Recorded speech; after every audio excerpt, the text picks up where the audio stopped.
বাংলাদেশের মূল জনগোষ্ঠী স্বাধীনতাকে বলতো গন্ডগোলের বছর। এই অঞ্চলের মানুষ স্বাধীনতা চায়নি। তরুণ প্রজন্ম হোক, আপনার বুড়া প্রজন্ম হোক, আপনাকে সত্যকে আলিঙ্গন করতে হবে, এটাই হচ্ছে ফাইনাল কথা।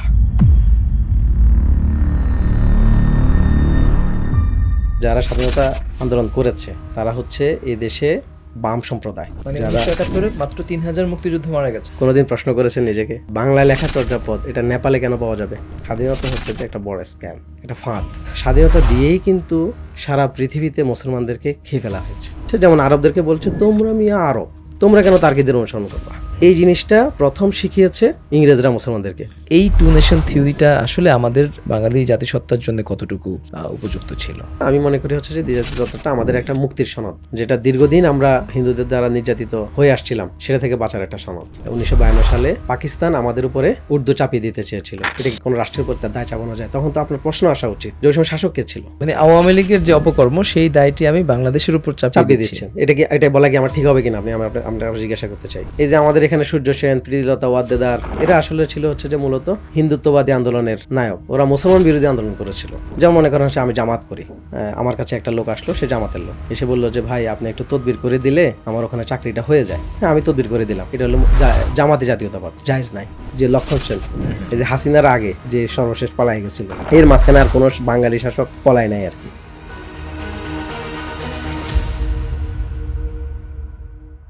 আসসালামু আলাইকুম ওয়া রাহমাতুল্লাহ। সুপ্রিয় দর্শক, আপনাদের স্বাগত জানাচ্ছি ইনোভা টক্সের আজকের আয়োজনে। আজ আমাদের অতিথি বিশিষ্ট লেখক এবং ইতিহাসবেত্তা জনাব আহমেদ আফগানি। আমাদের অনুষ্ঠানের পক্ষ থেকে জনাব আহমেদ আফগানিকে স্বাগত জানাচ্ছি। কেমন আছেন? আলহামদুলিল্লাহ, ভালো আছি। প্রথমেই জানতে চাইব, বেসিক্যালি অনেক কিছু জানতে চাইব, তবে প্রথমেই শুরু করতে চাই আপনার নামের শেষে আফগানি কেন? আমাদের পূর্বপুরুষ আফগানিস্তান থেকে এসছে, সেটা সম্ভবত 1922 সালের দিকে। তো ওনারা এসেছেন আফগানিস্তান থেকে ত্রিপুরাতে। তো সেটাকে, এই ঘটনাটাকে স্মরণ রাখার জন্যই আমার দাদা আমার নামের সাথে আফগানি রেখেছে। মানে কততম পূর্বপুরুষ? আমার দাদার বাবা, তিনি আফগানিস্তানে ছিলেন। আফগানিস্তানে জন্ম হয়েছে, আচ্ছা, ওখান থেকে আসছে। আর স্বাধীনতা সংগ্রামের সময় অর্থাৎ 47 সালে আমাদের পারিবারিক যে ডকুমেন্টসগুলো ছিল সেগুলো অনেকটাই নষ্ট হয়ে যাওয়ার কারণে আমরা একটা বিপর্যয়ের মুখে পড়ি। তো যার কারণে হচ্ছে যে ডিটেলস জানা যায় না যে আসলে আফগানিস্তানে কোথায় তারা ছিলেন, এটা আমরা জানতে পারিনি আর কি। মানে 47 পর্যন্ত আপনাদের পারিবারিক ডকুমেন্টসগুলো সংরক্ষিত ছিল ত্রিপুরাতে। আমরা ত্রিপুরা থেকে কুমিল্লায় চলে আসতে বাধ্য হয়েছি 47 সালে, দেশভাগের সময়। আচ্ছা, মানে স্বাধীনতা সংগ্রামের সময়। ত্রিপুরাতে কে ছিলেন? আপনার বাবা? ত্রিপুরাতে আমার দাদা ছিলেন। আমার দাদার জন্ম এবং বেড়ে ওঠা ত্রিপুরাতে। আচ্ছা আচ্ছা, মানে আপনার পরদাদা হচ্ছে আফগানিস্তানে এবং আপনার দাদা হচ্ছে ত্রিপুরাতে। আপনার বাবা কোথায় ছিলেন? কুমিল্লা। আচ্ছা, এবং আপনারাও বাংলাদেশে আছেন? জি, বাংলাদেশে আছি। আচ্ছা, আপনার বাড়ি তাহলে কুমিল্লাতে? বাড়ি কুমিল্লাতে বলা হলে এখন একটু ডিফিকাল্ট হয়ে যাবে। আমরা এখন থাকি নোয়াখালীতে, এখন আমাদের বাড়ি নোয়াখালী। আচ্ছা আচ্ছা আচ্ছা, আপনার বেড়ে ওঠা তাহলে নোয়াখালীতে। পড়াশোনা করেছেন কোথায়? পড়াশোনা করেছি নোয়াখালী জিলা স্কুল, নোয়াখালী সরকারি college, international Islamic university, Chittagong. আচ্ছা আচ্ছা, আইআইইউসিতে। কত সালের দিকে এটা? আমার পাসিং ইয়ার এসএসসি হলো 2005, তারপর ইন্টারমিডিয়েট 2007, আর এরপরে 2012-তে আমি গ্র্যাজুয়েশন কমপ্লিট করি। আপনি যখন গ্র্যাজুয়েশন কমপ্লিট করেন তখন সেখানে আইআইইউসির দায়িত্বে কি আবু রেজা নদভী ছিলেন? না, আবু রেজা নদভী ছিলেন না। উনি টেক ওভার করছেন সম্ভবত 2018 সালে, আমি বের হয়ে যাওয়ার অনেক পরে। আচ্ছা আচ্ছা, এখন কি ওনাদের হাত থেকে বিশ্ববিদ্যালয়টা মুক্ত হয়েছে?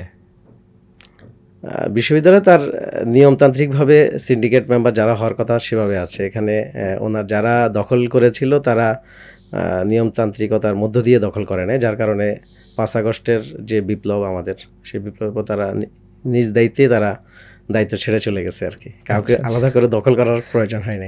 আচ্ছা, মানে ওটা দখল মুক্ত হয়েছে। জি।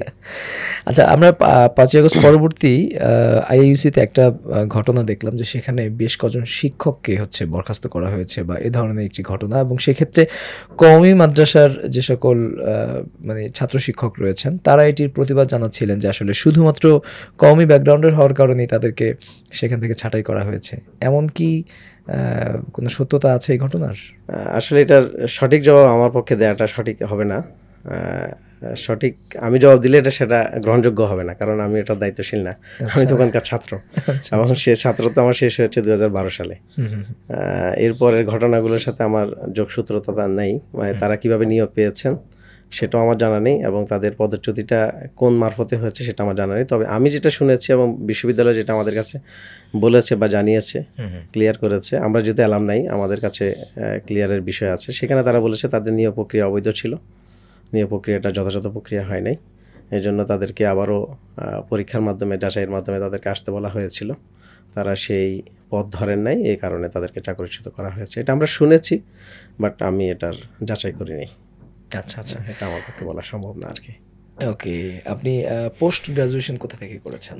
না, আমি আর পড়াশোনা করি নাই, আচ্ছা, গ্রাজুয়েশন। এরপরে আপনি কর্মজীবনে এরপরে আমি কিছুদিন বেকার ছিলাম, একটা দীর্ঘ সময় বেকার ছিলাম। এরপরে কর্মজীবনে আসছি। কর্মজীবনে আমি আসি অ্যাকচুয়ালি 2018 সাল থেকে। আচ্ছা, কি করছেন কর্মজীবনে? আমি একটা সফটওয়্যার প্রতিষ্ঠান পরিচালনা করছি। আচ্ছা, গুড। আপনি ছাত্র জীবনে কি স্টুডেন্ট পলিটিক্সের সাথে জড়িত ছিলেন? পুরোপুরি। আচ্ছা আচ্ছা, কোন দলের সাথে ছিলেন? আমার বাবা এবং মা দুজনেই জামাত ইসলামের সাথে জড়িত। তো বলা যায় আমি খুব ছোটবেলা থেকেই ছাত্র শিবির করি। ঠিক কিভাবে আমি ছাত্র শিবিরে যুক্ত হয়েছি আমার ঠিক জানা নেই। আচ্ছা, একটা মজার ঘটনা আছে। আমি যখন বানান করতে শিখি তখন হচ্ছে যে আমাদের বাসায় একটা ক্যালেন্ডার আছে, ক্যালেন্ডারের মধ্যে তো ছাত্র শিবির লেখা আছে। তো আমি ছাত্র শিবিরটা বানান সঠিকভাবে করতে পারিনি, একেবারে ছোট, স্কুলে যাই না তখনও, বাসায় থেকে থেকে আমার মাও শিক্ষক, আম্মুই আমাকে পড়ান। তো আম্মু থেকে বানান শিখে যখন আমি ছাত্র শিবির বানান করতে গিয়েছি, আমি ছাত্র শিবির বানানটা সঠিকভাবে করতে পারিনি, আমি এটাকে বলছি ছায় শিবির। এটা যে তরফলা, এটা আমার জ্ঞানের মধ্যে আসে নাই। তো ছাত্র শিবির আমি শুনেছি এবং নামটার সাথে পরিচিত হয়েছি বানান করতে গিয়ে, এবং ভুল বানান করতে গিয়ে। আমার মা তখন শিখিয়ে দিয়েছে। মানে আপনি বানান শিখেছেন হচ্ছে শিবিরের শব্দগুলো দিয়ে? আচ্ছা আচ্ছা, তো সেভাবেই আমি ছাত্র শিবিরের সাথে পরিচিত। এরপরে খুব সম্ভবত ক্লাস 5 আমি কর্মী হই, এটা 1999 সাল। আর এরপরে শিবিরের সাথী হই 2003 সালে, তখন আমি ক্লাস 9-এ পড়ি। শিবিরের সদস্য হই 2007 সালে, তখন আমি ইন্টার পরীক্ষা দিয়েছি। আচ্ছা। আর এরপরে বিভিন্ন জায়গায় দায়িত্ব পালন করেছি। আমি নোয়াখালী শহরে দায়িত্ব পালন করেছি, কুমিল্লা শহরে দায়িত্ব পালন করেছি, চট্টগ্রাম মহানগরীর উত্তরে দায়িত্ব পালন করেছি। বেশিরভাগ সময় চট্টগ্রাম মহানগরীর উত্তরে, যেহেতু আমার পড়াশোনা ছিল আইআইইউসিতে, থাকতাম চট্টগ্রাম শহরে, তো সে কারণে সেখানেই কাজটা বেশি করা হয়েছে এবং ওখানেই বেশি সময় কাটিয়েছে সাংগঠনিক জীবন। বিশ্ববিদ্যালয় ক্যাম্পাসে কি কোনো দায়িত্বে ছিলেন না? আমাদের বিশ্ববিদ্যালয় ক্যাম্পাস ছিল দুইটা, একটা হচ্ছে কুমিরা ক্যাম্পাস যেটা এখন আছে, আর আরেকটা ছিল সিটি ক্যাম্পাস। আমি সিটি ক্যাম্পাসের ছাত্র ছিলাম। আচ্ছা। তো যার কারণে আমাদের ক্যাম্পাসটা চকবাজারেই ছিল, চট্টগ্রামের চকবাজারে। আমার দায়িত্ব পালন আইসিতে ছিল। আচ্ছা আচ্ছা আচ্ছা। এবং সর্বশেষ কোন দায়িত্ব থেকে আপনি আসলে বিদায় নিয়েছিলেন শিবিরের? আমি ছাত্র শিবিরের কেন্দ্রীয় সহকারী আইটি সম্পাদক ছিলাম। ওকে, এবং 2017। আচ্ছা আচ্ছা আচ্ছা। এবং তারই সূত্র ধরে আপনি এখন আইটি সেক্টরেই আপনার প্রফেশনকে বেছে নিয়েছেন? একটা সেরকম আমার পড়াশোনা কাছাকাছি রিলেটেড, ইলেকট্রিক্যালে পড়াশোনা করেছি আমি। আচ্ছা আচ্ছা আচ্ছা। কিন্তু আপনি ইলেকট্রিক্যালে পড়াশোনা করে এবং আইটি ফার্মে জব করে বা প্রতিষ্ঠা করে, এবং ইনফ্যাক্ট আপনি ছাত্র জীবনেও সেই ধরনের সেক্টরগুলোতে দায়িত্ব পালন করেছেন, বাট আমরা কিন্তু আপনাকে একটু ভিন্নভাবে চিনি। আপনার যে সকল ভক্তবৃন্দ রয়েছেন, ফলোয়ার রয়েছেন, তারা কিন্তু আপনাকে একজন ইতিহাসবেত্তা হিসেবে চেনেন। আপনার মানে আইটি সেক্টরের পড়াশোনা বা কাজের ক্ষেত্র হওয়া সত্ত্বেও আপনি ইতিহাস নিয়ে আপনার ভেতরে যে একটা আগ্রহ, এটা আসলে কোত্থেকে জন্ম নিল? আমার ইতিহাসের শিক্ষক হলেন আমার দাদাভাই। আমার দাদাভাই উনি মুসলিম লীগের সাথে জড়িত ছিলেন। এখানে অনেকগুলো ভুল কনসেপশন আমাদের সমাজে আছে বা আমাদের ইতিহাসে আছে। আমার দাদাভাই ছাত্রলীগ করতেন। আচ্ছা।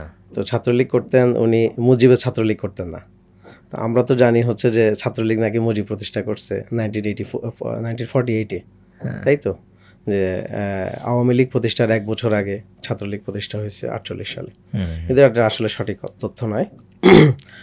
ছাত্রলীগ প্রথম প্রতিষ্ঠা করে হচ্ছে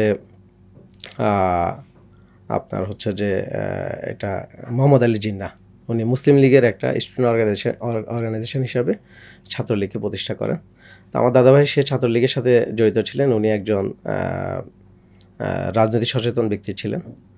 তো 1971 সালের যে ঘটনাগুলো, তখন তিনি সরকারি চাকরি করতেন, উনি একটি প্রাইমারি স্কুলের হেডমাস্টার ছিলেন, আচ্ছা, সরকারি প্রাইমারি স্কুলের হেডমাস্টার ছিলেন। তো এই বিষয়গুলো ওনার দেখা, উনি সম্ভবত আমার ক্লাস 8-এর বছরে উনি আমাকে এই বিষয়গুলো জানান, বিভিন্ন গল্পের কারণে জানান। আমি ওনার কাছে জানতে চেয়েছি, এমনও আছে, অথবা উনি নিজে থেকে বলেছেন, এমনও আছে। তো তখন আমার মধ্যে কৌতূহল তৈরি হলো যে আমরা জানি একরকম, আপনি বলেন আরেক রকম, এটা কিভাবে হয়। তো তখন উনি আমাকে ডিটেইলে বললেন যে আসলে আমাদের ইতিহাসটা কিভাবে নির্মিত হয়েছে বা আসল ঘটনাগুলো কি, এই বিষয়গুলো যখন জানান তখন আমি অনেকটা কনভিন্সড হই ওনার কথায়। তো উনি আমাকে আমি ওনাকে জিজ্ঞাসা করলাম যে আপনার দেওয়া তথ্য যদি সঠিক হয়ে থাকে, আমি আমার দাদাকে বললাম যে আপনার দেওয়া তথ্য যদি সঠিক হয়ে থাকে তাহলে তো এটা একটা বিরাট অসুবিধার মধ্যে আমরা পড়ে গেলাম। এত বড় একটা সত্য ঘটনা ধামাচাপা পড়ে যাবে, আমরা এটা জানবো না। ছাত্রলীগ প্রতিষ্ঠার যে না, ছাত্রলীগ প্রতিষ্ঠান, এই যে 71 সালের যে কথাগুলো আমরা জানি যে কোন পক্ষ ভালো কোন পক্ষ খারাপ, হ্যাঁ, কারা এখানে মজলুম কারা জালিম, এই বিষয়গুলো। আচ্ছা, তো আমার দাদা, আমি স্পষ্ট করছি, আমার দাদা একজন স্বাধীনতা বিরোধী ছিলেন। উনি মুসলিম লীগ করতেন এবং উনি স্বাধীনতা বিরোধী ছিলেন। আচ্ছা, তো যেহেতু উনি স্বাধীনতা বিরোধী ছিলেন, তাহলে তার দেওয়া ইতিহাস আর আমাদের বাংলাদেশে এখন যে ইতিহাস চলছে, এই দুই ইতিহাস তো এক হওয়ার কথা না, এবং সেটা হয়ও নি। তো তখন দাদাভাই আমাকে একটা উদাহরণ দিলেন, যে উদাহরণটা আমাকে খুব টানে। উনি আমাকে বলছেন যে এটা তো মাত্র 30-35 বছরের ইতিহাস। উনি যখন বলছেন, এখন তো এটা বড় লম্বা হয়েছে, যে তোমরা যে ইতিহাস জানো সেই ইতিহাস তো 30-35 বছরের ইতিহাস, কিন্তু এর বাইরে আমি তোমাকে একটা কথা বলি, সেটা হচ্ছে আমরা যখন পড়তাম, আমার দাদা মেট্রিক পাস ছিলেন ইংরেজ আমলে, আমরা যখন পড়াশোনা করেছি তখন আমাদেরকে এই জিনিস নিয়ে পড়তে হয়েছে যে সিরাজউদ্দৌলা সহ যে বাংলা নবাবরা ছিল তারা এই দেশের মানুষের উপর কী ধরনের অত্যাচার করেছে, এবং সেই অত্যাচার থেকে আমাদেরকে রক্ষা করেছে ইংরেজরা। আমরা সে ধরনের একটা ভুল ইতিহাস পড়ে পড়ে কিন্তু বড় হয়েছি, এবং এটা 150 বছরের ইতিহাস। এই ইতিহাসটা কি তোমরা এখন পড়ো? উনি আমাকে জিজ্ঞাসা করেন। আমি বললাম যে না, আমরা তো এটা পড়ি না। তো তখন বলছে যে ইতিহাস পরিবর্তন হয়, এটা কোনো সমস্যা না, কিন্তু এটার জন্য কাজ করতে হবে। যদি কাজ করে কেউ, তাহলে আল্লাহ তাআলা তাকে সাফল্য এনে দিবে। উনি আমাকে আরেকটা উদাহরণ দিয়েছে যে মুসলিম লীগ তো বাংলাদেশের রাজনীতিতে এখন ইনভলভ না বা প্রাসঙ্গিক না, তো যার কারণে মুসলিম লীগ নিয়ে কোনো আলোচনা নেই। আলোচনা আছে জামাত নিয়ে, যদিও জামাত 71 সালের জামাতের ভূমিকাটা গৌণ ছিল, মুখ্য ছিল না, রাজনৈতিক ভূমিকা। তো মুসলিম লীগের রাজনৈতিক ভূমিকা ছিল হচ্ছে মুখ্য। মুসলিম লীগ এবং জামাত ইসলামী যারা এই যে কাজ মানে স্বাধীনতার বিরুদ্ধে অবস্থান নিয়েছিল, ওনারা তো স্বাধীনতা বলেন না, আমার দাদা বলতেন হচ্ছে বিচ্ছিন্নতার বিরুদ্ধে অবস্থান। আচ্ছা, বিচ্ছিন্নতার বিরুদ্ধে যে অবস্থান নিয়েছিল, তো সেই অবস্থান নিয়ে মসজিদের মিম্বার থেকে কি তোমাদের বিরুদ্ধে কি কোনো ধরনের বক্তব্য আসে? আমি বললাম যে না, এরকম বক্তব্য তো আমরা শুনিনি। আমি তাহলে তোমাকে একটা উদাহরণ দেই যে একজন মনীষীর বিরুদ্ধে, একজন ভালো মানুষের বিরুদ্ধে 70 বছর পর্যন্ত মসজিদের মিম্বার থেকে বলা হয়েছে সে একজন প্রতারক, সে একজন জালিম, সে একজন খুনি। 70 বছর ধরে মসজিদের মিম্বার থেকে এই কথাগুলো বলার পরেও তিনি আজকে মুসলমানদের মধ্যমণি, তিনি হলেন হযরত আলী। আজকে সকল মসজিদ থেকে, পুরো পৃথিবীর সকল মসজিদ থেকে একটা পরিবার নিয়ে সবচেয়ে বেশি প্রশংসা করা হয় প্রত্যেকটা মসজিদের খুতবায়, রাইট, সেটা হচ্ছে হযরত আলী। কিন্তু তার বিরুদ্ধে সবচেয়ে বেশি অপপ্রচার চালানো হয়েছে 70 বছর ধরে। তো তুমি মাত্র 30-35 বছরের ইতিহাসে তুমি এত বিচলিত হওয়ার তো কোনো ঘটনা না, এবং তোমাদের বিরুদ্ধে এত বড় প্রোপাগান্ডাও নেই যেটা হযরত আলীর বিরুদ্ধে ছিল। তো সুতরাং এখান থেকে ওভারকাম করাটা খুব বেশি মুশকিলের কাজ হবে না। তবে তোমাকে একনিষ্ঠভাবে কাজ করতে হবে। তো এই যে দাদাভাই আমাকে ইতিহাস জানালেন এবং হচ্ছে যে একটা ইন্সপিরেশন দিলেন, একটা কি বলবো, সাহস যোগালেন, তখন থেকে আমার আসলে কাজ শুরু হওয়া। তখন আমি পড়তে শুরু করি এই রিলেটেড যত পড়াশোনা আছে, এটা আমি ক্লাস 9-10 থেকে আমার পড়াশোনা শুরু। এটা ধরেন সাল হিসেব করলে 5-6 সাল থেকে আমি আমার পড়াশোনাটাকে বিস্তৃত করতে থাকি। আমার বাবা কিন্তু রাজনীতি করেন, জামাত ইসলামী করেন, কিন্তু আমার বাবা এই বিষয়ে আমাকে অতটা সাপোর্ট করেন নাই। আচ্ছা, এটা আমার দাদাভাই আমাকে বেশি সাপোর্ট করেছেন। আর এরপরে বাকিটা আমি চেষ্টা করেছি নিজস্ব পড়াশোনা করে এটাকে একটা জায়গায় নিয়ে আসার জন্য আর কি। তা আপনি অনার্সটা আসলে হিস্ট্রিতে করলেন না কেন তাহলে? না, এটার সাথে আমি, এটা তো আমার পেশা। আপনি যখন 19 থেকে আসলে হিস্ট্রি নিয়ে আপনার আগ্রহ, আপনি তো চাইলে হিস্ট্রির উপরে অনার্স করতে পারতেন। এভাবে ভাবাও হয় নাই আসলে। আমরা তো ছোট মানুষ ছিলাম, নিজস্ব সিদ্ধান্ত নিজের মতো নিতে পারে বা নেওয়ার সুযোগ হয় নাই। বাবা মা যেভাবে আমাদেরকে গাইড করেছে আমরা সেভাবে আমাদের পড়াশোনা চালিয়ে নিয়েছি। আচ্ছা আচ্ছা, আপনি তাহলে এখন যে হিস্ট্রি নিয়ে বলছেন বা লিখছেন, এটার মানে একাডেমিক ব্যাকগ্রাউন্ড হচ্ছে আপনার ব্যক্তিগত উদ্যোগে আপনি যে পড়াশোনা করেছেন বেসিক্যালি সেটাই? জি জি, সেটাই। আচ্ছা আচ্ছা, আপনি এখনো পর্যন্ত এই হিস্ট্রি নিয়ে কী কাজ করেছেন? কোনো রিসার্চ পেপার বা হচ্ছে? না, ওই ধরনের কোনো কাজ হয় নাই। তবে এই ধরনের কোনো কাজ হয়নি। আমার একটা বই আছে শুধু, এবং এই বইটা প্রায় আমার 10 থেকে 12 বছরের গবেষণায় নির্মিত একটা বই। বইটার নাম বঙ্গকথা। এখানে আমি যখন আমার কাজের ক্ষেত্র ছিল হচ্ছে যে অ্যাকচুয়ালি 1971, যেহেতু 71 একটা বড় ঘটনা এই দেশে, এবং আমার দাদা এটার পরাজিত শক্তি। আচ্ছা, তো যার কারণে আমার দাদার বিরুদ্ধে ইতিহাস, এবং আমি আমার দাদাকে দেখেছি হচ্ছে যে আমাদের গ্রামের মধ্যে সবচেয়ে ভালো মানুষদের মধ্যে উনি একজন। কিন্তু আমি আবার যখন ইতিহাস পড়ি তখন বা বাংলাদেশের ইতিহাস বলা হচ্ছে আমার দাদা হচ্ছে যে সবচেয়ে নিকৃষ্ট ব্যক্তিদের একজন, যেহেতু সে স্বাধীনতা বিরোধী। আচ্ছা, তাহলে এটা মিলল না। এটা কেন মিলল না, এটা আমার একটা জানার আগ্রহ তৈরি ছিল। এটা একটা ইস্যু। তো আমার একটা বড়, তখন থেকে আমি কাজ করা শুরু করি। যেহেতু দাদাভাইয়ের চরিত্র এবং দাদাভাই সম্পর্কে, দাদাভাইদের রাজনৈতিক পরিচয় সম্পর্কে আমরা যেটা জেনেছি সেটা মিলে নেই। তখনই আমার কাজ করার ইচ্ছা, প্রথম কথা হচ্ছে জানার ইচ্ছা ছিল আগে, যে আসলে জানি। আমি জানার পরে চিন্তা হলো যে আমার এটা একটা লিখিত ডকুমেন্ট করা দরকার। সেই হিসাবে আমি একটা বই তৈরি করেছি। আর এর বাইরে আমি আরেক কিছু কাজ করেছি। সেটা হচ্ছে যে আমি 71-এ যারা মারা গিয়েছে তাদের একটা ডাটা কালেকশনের কাজ করেছি, বা এটা চলমান রয়েছে। মারা গিয়েছে বলতে যারা, যে সকল মুক্তিযোদ্ধারা শহীদ হয়েছেন তাদের ডাটা কালেকশন? যেসব মুক্তিযোদ্ধারা মারা গেছে সেটা তো কম সংখ্যক। মুক্তিযোদ্ধা মারা গিয়েছে খুবই কম, 3000-এর মতো। আর মানে 1971-এ মাত্র 3000 মুক্তিযোদ্ধা মারা গেছে? মুক্তিযোদ্ধা, সাধারণ মানুষ না। আচ্ছা, সাধারণ মানুষের হিসাবটা আরেকটু বেশি হবে। আচ্ছা, মুক্তিযোদ্ধা যারা যোদ্ধা ছিলেন, যারা এই দেশকে বিচ্ছিন্ন করার জন্য যারা যুদ্ধ করেছেন, তাদের একটা অংশ মারা গিয়েছে, সেটা 3000+ হবে। আর এই দেশের সাধারণ মানুষ আসলে যারা কোনো পক্ষে ছিল না, এরকম লোক মারা গিয়েছে অনেক। আচ্ছা, আপনি এই তালিকাটা আমি করতে চেষ্টা করছি। স্বাধীনতার ব্যাপারটাকে আপনি বলছেন যে দেশকে যারা বিচ্ছিন্ন করতে গিয়ে মারা গেছে। আমি আমার মানে পডকাস্ট প্রোগ্রামটাতে আমি আপনাকে পূর্ণ স্বাধীনতায় দিচ্ছি, আপনি আপনার ভাষায় বলতে পারেন, আমার সেই জায়গায় কোনো আপত্তি থাকবে না। তবে নিশ্চয়ই আমি আমার অপিনিয়নটাকে এখানে একটু জানিয়ে রাখতে চাই। আমি কিন্তু এটিকে দেশকে বিচ্ছিন্ন করা এইভাবে মূল্যায়ন করি না। আমি এটিকে স্বাধীনতা যুদ্ধ হিসেবে ব্যক্তিগতভাবে মূল্যায়ন করি, এবং নিশ্চয়ই আমার দর্শকরা হয়তো সেভাবে মূল্যায়ন করবে। তবে আমার এখানে যে পলিসি, আমি আমার গেস্টকে সম্পূর্ণ স্বাধীনতা দেই, তিনি তার মতো করে বলতে পারেন, আপনি আপনার মতো করেই বলেন। আমি একটা বিষয় খেয়াল করলাম যে আপনি আপনার দাদার কথা বলতে গিয়ে আপনি বলছেন যে তিনি স্বাধীনতার বিরোধী ছিলেন, এবং সেটি আপনি হয়তো খুব স্বতঃস্ফূর্তভাবে বলছেন। আমি সেই জায়গাতেও কিন্তু আপনাকে আটকাতে পারতাম, বা আমি আটকাইনি, কারণ আমি আসলে গেস্টের কথা বলার স্বাধীনতায় বিশ্বাসী, আমি আপনাকে পূর্ণ স্বাধীনতা দিচ্ছি, আপনি আপনার মতো করে বলেন। সেটি সত্য এবং মিথ্যা নিশ্চয়ই আমাদের দর্শকরা যাচাই করবেন, জাজ করবেন, এবং সেটি যাচাইয়ের ভার মূলত তাদের হাতেই।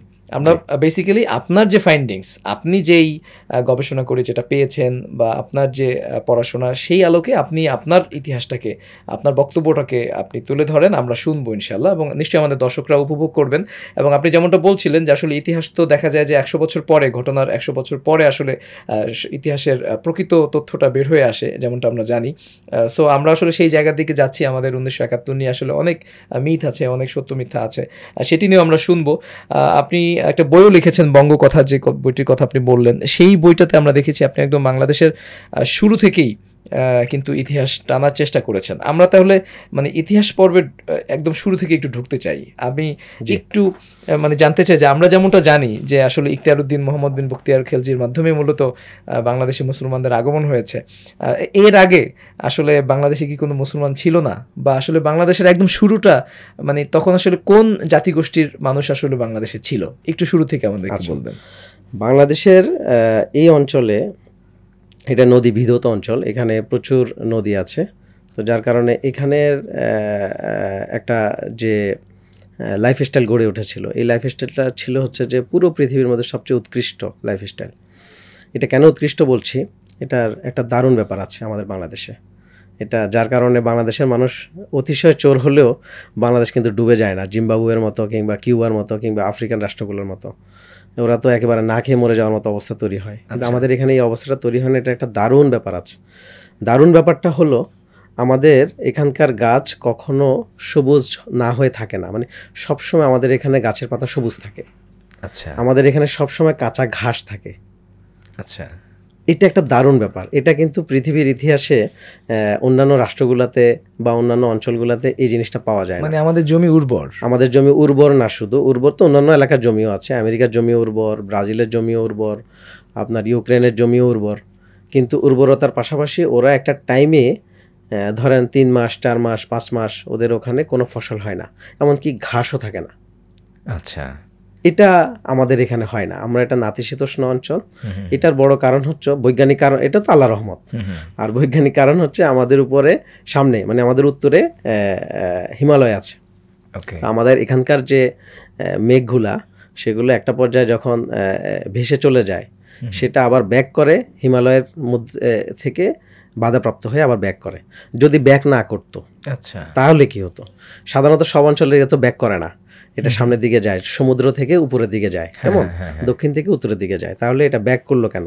ব্যাক করলো হচ্ছে হিমালয়ের কারণে। আর ব্যাক না করলে কি হয়? ব্যাক না করলে যেটা হয় সেটা হচ্ছে এই অঞ্চলটা মরুভূমি হয়ে যায়। আপনি যদি আমাদের বরাবর পশ্চিম দিকে তাকান, তাহলে দেখবেন হচ্ছে যে আমরা একটা মরুভূমি সিরিয়ালের মধ্যে আছি, কিন্তু হিমালয় থাকার কারণে সেটা আর হলো না। আচ্ছা, যাই হোক, তো এটার কারণে কি হলো? এটার কারণে যেটা হলো সেটা হচ্ছে যে আগের দিনের মানুষের তো কোনো জিনিস জমিয়ে রাখার মতো সক্ষমতা ছিল না। তো সেক্ষেত্রে দেখা যেত যে এখানকার যে পশুগুলা, সে পশুগুলো ওই যে 3 মাস যে টাইমটা বরফ হয়ে যায় অথবা মরুভূমির মতো শক্ত উষ্ণ আবহাওয়া তৈরি হয়, তখন তারা এক অঞ্চল থেকে আরেক অঞ্চলে ট্রান্সফার হয়ে যেত, চলে যেত, সরে যেত। আচ্ছা, যেখানে এখন সবুজ আছে সেখানের দিকে ওরা হাঁটা শুরু করতো। আবার এই জায়গায় আবার ফেরত আসতো, আবার যেত। বেশিরভাগ মানুষের যাযাবর ছিল। তো এই ক্ষেত্রে যারা এই অঞ্চলে বসবাস করতেন, তাদের এই যে ট্রান্সফার হওয়ার যে বিষয়টা, সেটা ওদের মধ্যে ছিল না। এখন এটা না থাকার সুবিধা হলো এটা যে আমি এখানে স্থায়ীভাবে আমার একটা বাসস্থান করব, আমার গরু, আমার ঘোড়া যারা আছে তারা সব সময় খাবার পাবে, আমিও খাবার পাবো। হ্যাঁ, আমি তো কিছু খাবার জমিয়ে রাখতে পারি, কিন্তু গরুর খাবার জমিয়ে রাখার তো আসলে কোনো সুবিধা নাই, কেমন? ওকে তো কাঁচা ঘাস খাওয়াইতেই হবে।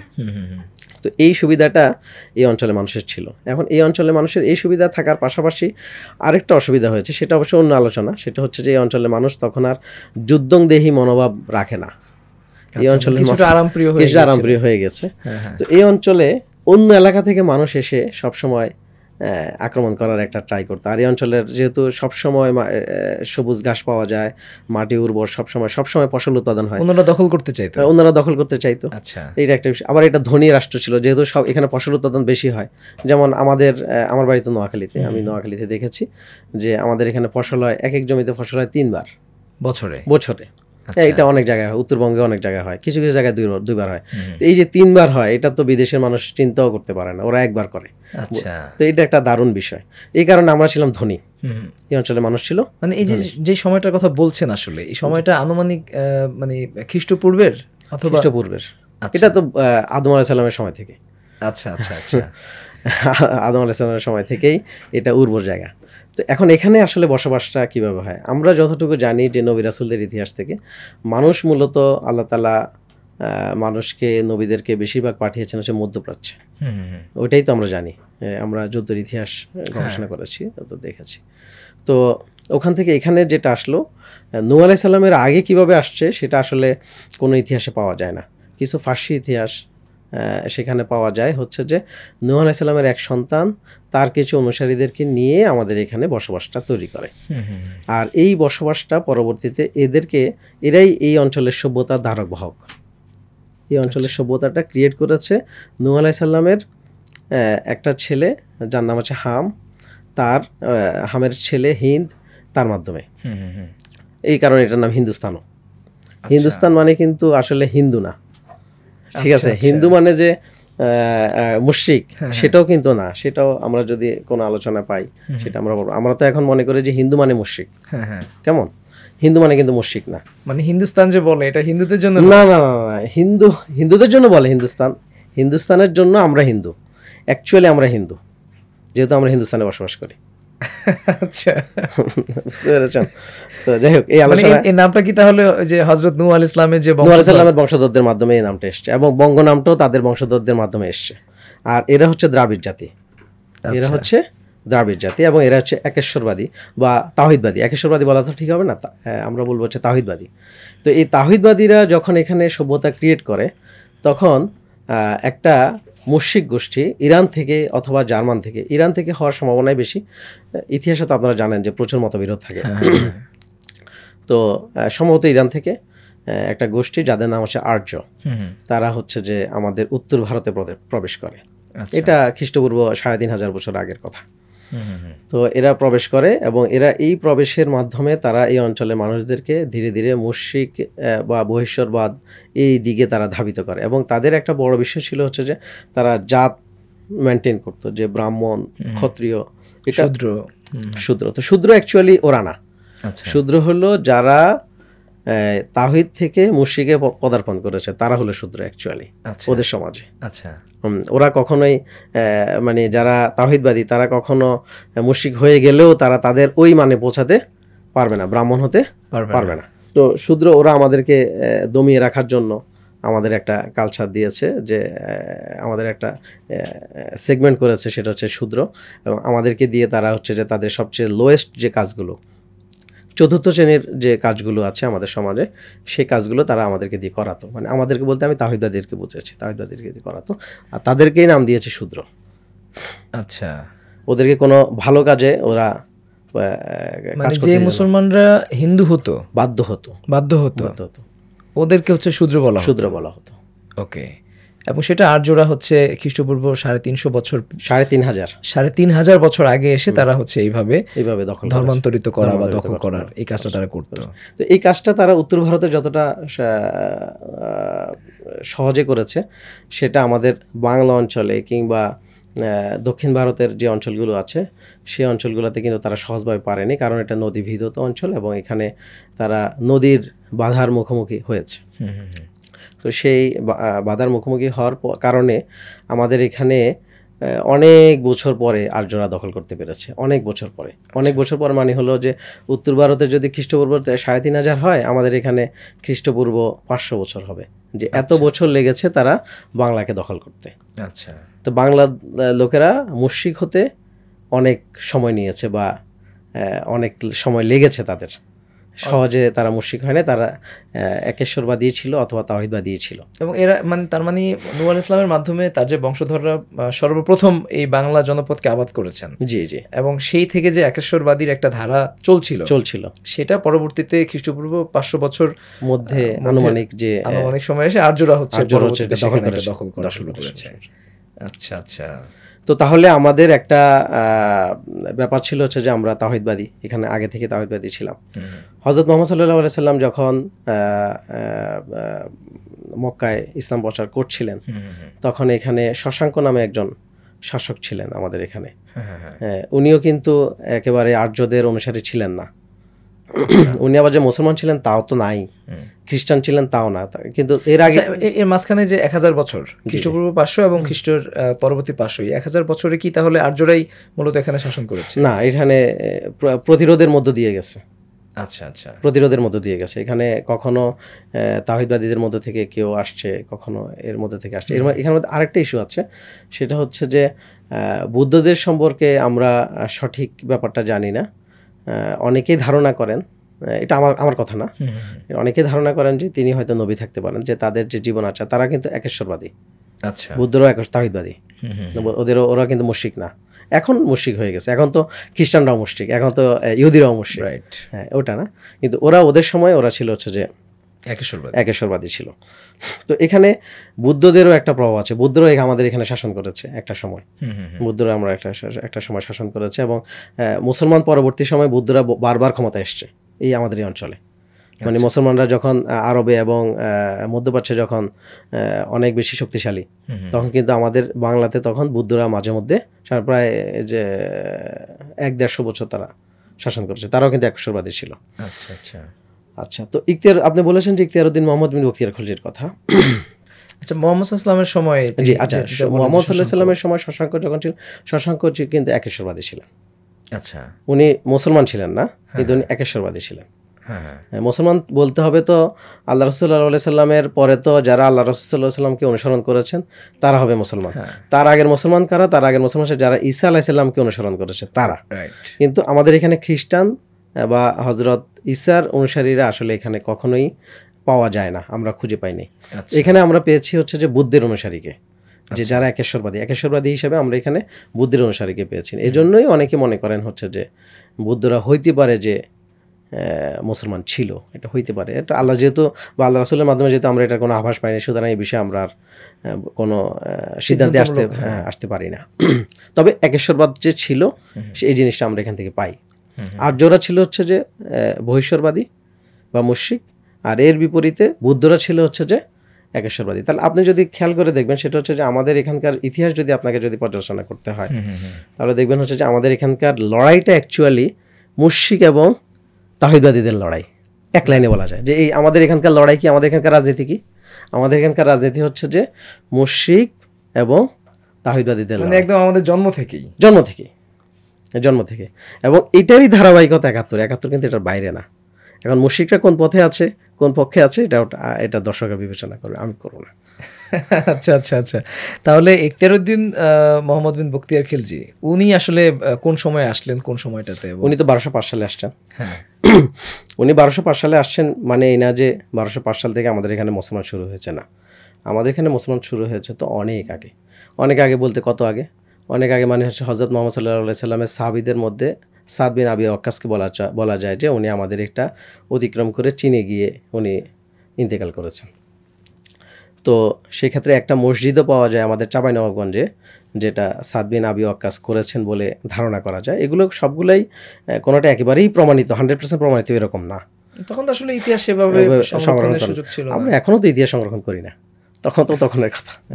আমাদের যেটা আমরা জানতে পেরেছি সেটা হচ্ছে সাহাবীদের মধ্য থেকে এখানে দাওয়াতি কাজ করার জন্য এসেছে।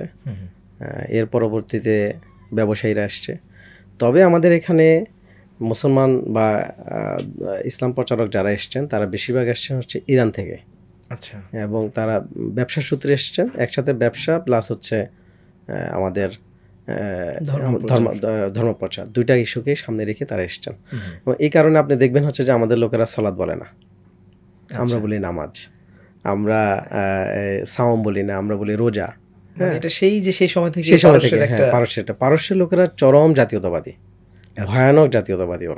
ওরা যখনই যে ধর্মটাকে অ্যাবজর্ব করেছে ওরা নিজের মতো করে অ্যাবজর্ব করেছে। আচ্ছা আর ওরা আরবের মতো করে বা অন্য কারো মতো করে নাই, যার কারণে ওরা করে কি, ওরা হচ্ছে ওরা টার্মগুলোকে চেঞ্জ করে দেয়, হ্যাঁ চেঞ্জ করে দিয়ে নিজের মতো, ওরা ইসলামের মধ্যেই থেকেছে কিন্তু নিজেদের মতো করে থেকেছে, নিজেদের মতো করে একটা স্ট্যান্ডার্ড তৈরি করেছে, কিছু নাম তৈরি করেছে নিজেদের মতো করে, এবং সেটা আমাদের উপরে আপনি দেখেন যে আমাদের উপরে সেটার প্রভাব তো মারাত্মকভাবে পরিলক্ষিত। আপনি সালাদ বললে আমার মনে হয় যে আমাদের 90% মুসলমান বাংলাদেশে, এর মধ্যে হয়তো 40% মানুষ বুঝবে না প্রথমে যে সালাদ বলতে আসলে কি বোঝায়, ঠিক না? তো এটা হচ্ছে যে ওদের প্রচারণা, ওরা যেভাবে করেছে। আমি যদি আপনাকে বলি যে রুস্তম, এটা কি মুসলমান নাম? আপনি বলে ফেলবেন যে হ্যাঁ, অথবা আপনি যেহেতু শিক্ষিত মানুষ, আপনি হয়তো নাও বলতে পারেন, কিন্তু বেশিরভাগ মানুষ বলে ফেলবে যে রুস্তম একজন মুসলমানের নাম, কিন্তু না, রুস্তম হচ্ছে একজন মুশরিকের নাম, এবং যার সাথে আমাদের মুসলমান বাহিনীর সাথে হযরত ওমর রাদিয়াল্লাহু আনহুর সাথে যুদ্ধ হয়েছে এবং তাকে আমরা পরাজিত করেছি। একটা পরাজিত লোকের নাম মুসলমানরা রাখে, এটা ভয়ানক ব্যাপার। আবেগ নিয়ে রাখে, আবেগ নিয়ে রাখে, আবেগ নিয়ে রাখে। এবং রুস্তম কিসের প্রতীক? রুস্তম বীরের প্রতীক। রুস্তম মুসলমানদের কাছে হেরে যাওয়া একজন বীর, কিন্তু ওনাকে মুসলমানরা তার নাম রাখে রুস্তম হিসেবে। এটা ফারস্যরা, যেহেতু এটা তাদের বীর, এই কারণে তারা এটাকে প্রতিষ্ঠা করেছে যে রুস্তম হইল সে একটা বীর। এবং আপনি জানেন যে আমাদের যে উদ্ধারকারী জাহাজ, এর মধ্যে একটা নাম হচ্ছে রুস্তম, একটা নাম হামজা, যেটা বীর হিসাবে ওদের নাম রাখা হয়েছে। আমাদের যে কোনো দুর্ঘটনা ঘটলে আমাদের উদ্ধারকারী জাহাজ যেগুলো, এই নামগুলো বাংলাদেশ আমলে রাখা হয়নি, এগুলো পাকিস্তান পিরিয়ডে রাখা হয়েছে। রাখা হয়েছে কেন? যে বীরের নামকরণ করা হয়েছে। তো এই পারস্যরা চরম জাতীয়তাবাদী, ওরা ওদের জাতির লোকেরা যদিও মুশরিক, কিন্তু তারা তাদেরকে ওইভাবে ঘৃণা করে না। এটা কিন্তু আমাদেরকে বুঝতে হবে যে পারস্যরা খুবই জাতীয়তাবাদী। যাই হোক, তো পারস্যরাই আমাদের এখানে ধর্মটাকে, ইসলামকে নিয়ে এসছে, এবং এখানে প্রচুর মানুষ ইসলামের সাথে রিলেটেড হয়েছে।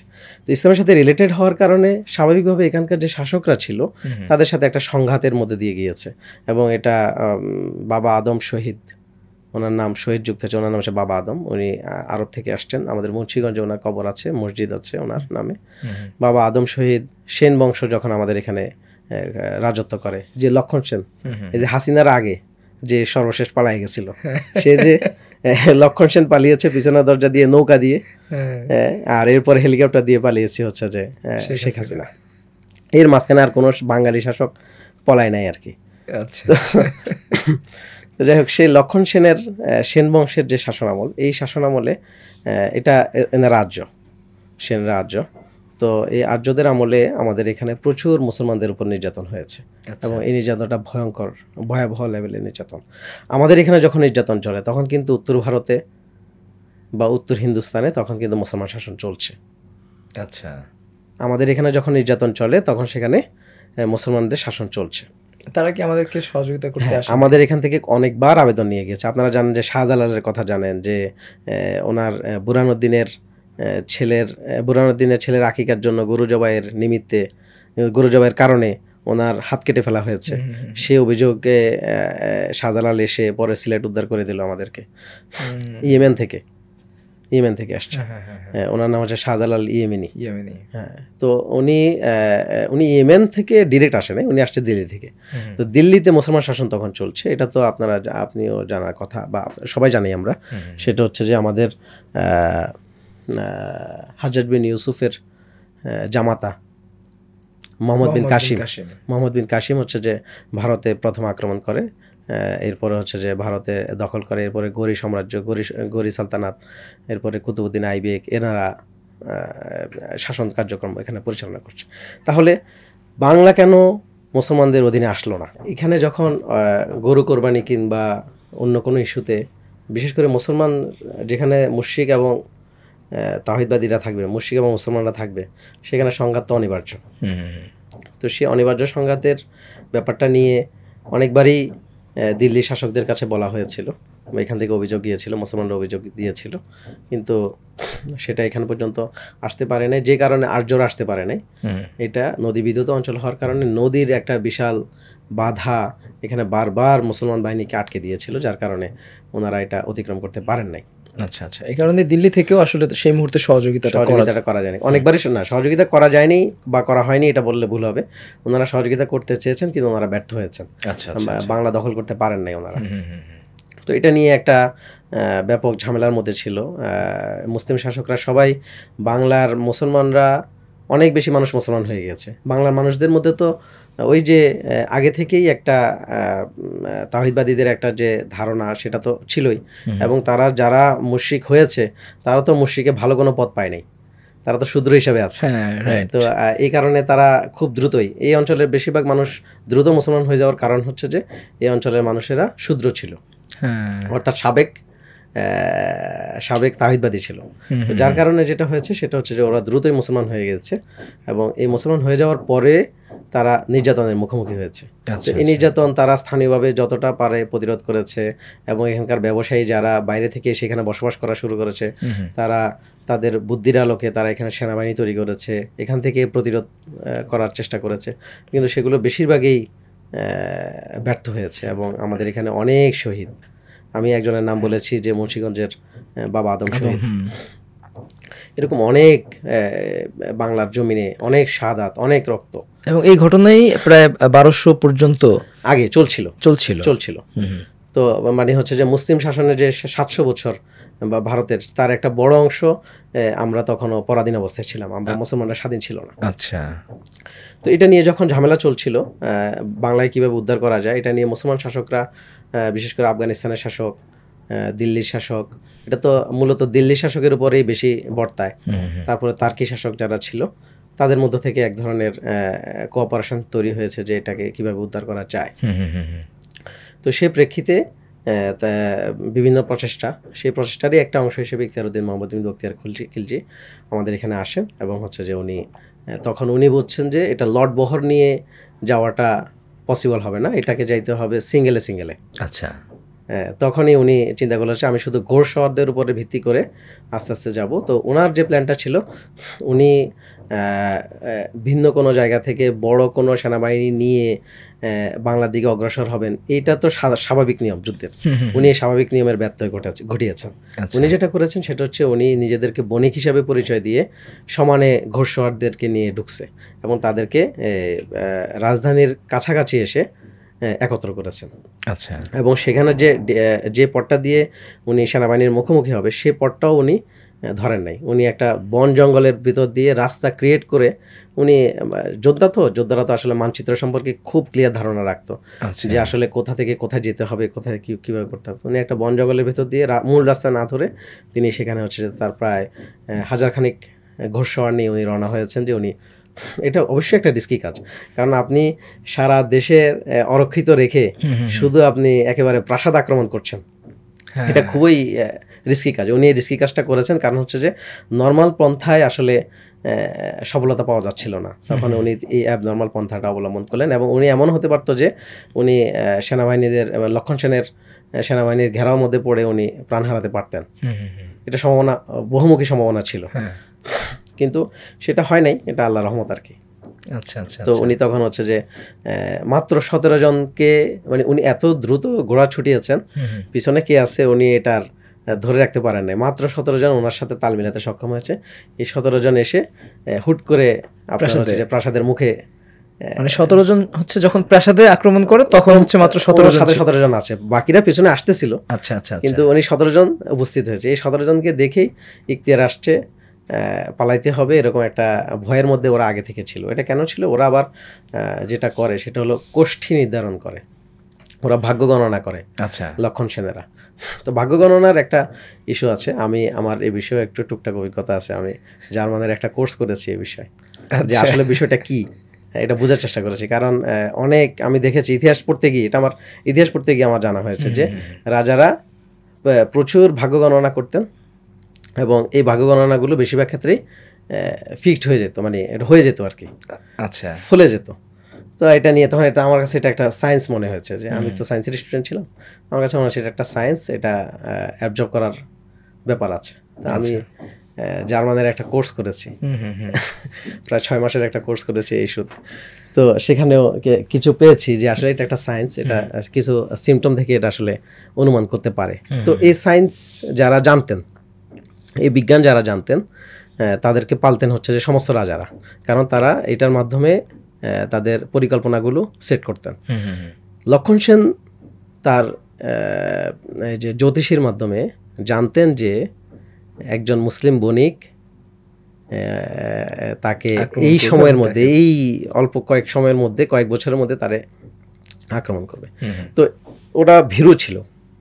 সাধারণত এখান থেকে প্ল্যান নেওয়ার কি কথা ছিল যে আমাকে আক্রমণ করবে এবং আমাকে হটিয়ে দিবে, আমাকে এটা যখন আমি জানবো তখন আমার উচিত হচ্ছে যে আমি এখান থেকে পাল্টা আক্রমণের একটা, কিন্তু আমি যখন জেনেছি যে আমি হেরে যাব তখন আর মানে লক্ষণ সেন আর এটাকে আর ওই দিকে যায় নাই। লক্ষণ সেন যেটা প্রস্তুতি রেখেছে সেটা আক্রমণ আসলে আমি পালায় যাবো, সেই প্রস্তুতিটা উনি রেখে দিয়েছে। আচ্ছা আচ্ছা, এটাও ইখতিয়ারউদ্দিন মোহাম্মদ বিন বখতিয়ার খিলজির জন্য পজিটিভ হয়েছে। আচ্ছা, তো যখনই ইখতিয়ারউদ্দিন মোহাম্মদ বিন বখতিয়ার খিলজি এসছেন প্রাসাদের সামনে, তখনই এরা চারদিকে খবর উঠে গেল যে মুসলিম সৈন্যরা চলে আসছে। তখন লক্ষণ সেন পালিয়ে গেলেন। তো লক্ষণ সেন পালিয়ে যাওয়াতে ওনার সৈন্যরা আর যুদ্ধ করার আর কোনো মানসিকতা রাখে নাই। সেক্ষেত্রে প্রায় বলা যায় যে বিনা যুদ্ধেই বাংলা জয় হয়ে গেল আর কি। আচ্ছা, তো বাংলা জয় হয়ে যাওয়ার পরে ইখতিয়ারউদ্দিন মোহাম্মদ বিন বখতিয়ার খিলজি উনি কিন্তু স্বাধীনচেতা বা বিচ্ছিন্নতাবাদ এটার পক্ষপাতী ছিলেন না। উনি মুসলিম উম্মায় বিশ্বাস করতেন। তো উনি যেটা করেছেন, উনি বিজয় করার পরে উনি ওনার প্রতিনিধি দল সহ, এখানে একজন প্রতিনিধি রেখে উনি ওনার প্রতিনিধি দল সহ কুতুবউদ্দিন আইবেকের সাথে, মানে দিল্লি শাসনের সাথে, উনি শাসকের সাথে উনি দেখা করেন। দেখা করে উনি হচ্ছে আপনার ওনাকে বুঝিয়ে দেন যে আমি বাংলা অধিকার করেছি, এখন এটা আপনি দেখাশোনা করেন। এরপর উনি চলে গেলেন? না, উনি চলে যান নাই। কুতুবউদ্দিন আইবেক ওনাকে দায়িত্ব দিলেন যে আপনি বাংলার গভর্নর। আচ্ছা, আমরা দেখি বিভিন্ন সময় বামপন্থীরা এ ধরনের একটি ন্যারেটিভ দাঁড় করাতে চায় যে ইখতিয়ারউদ্দিন তিনি হচ্ছে বাংলাদেশকে দখল করতে এসেছেন এবং তখন থেকেই বাংলাদেশে মুসলমানদের আগমন। মূলত তারা আসলে দেখাতে চান যে মুসলমানরা হচ্ছে একটা দখলদারি একটা জাতিগোষ্ঠী এবং তারা এই ঘটনাটাকেই মূলত তখন আসলে মেনশন করেন। এইটার ব্যাখ্যাটা আসলে কিভাবে করবেন?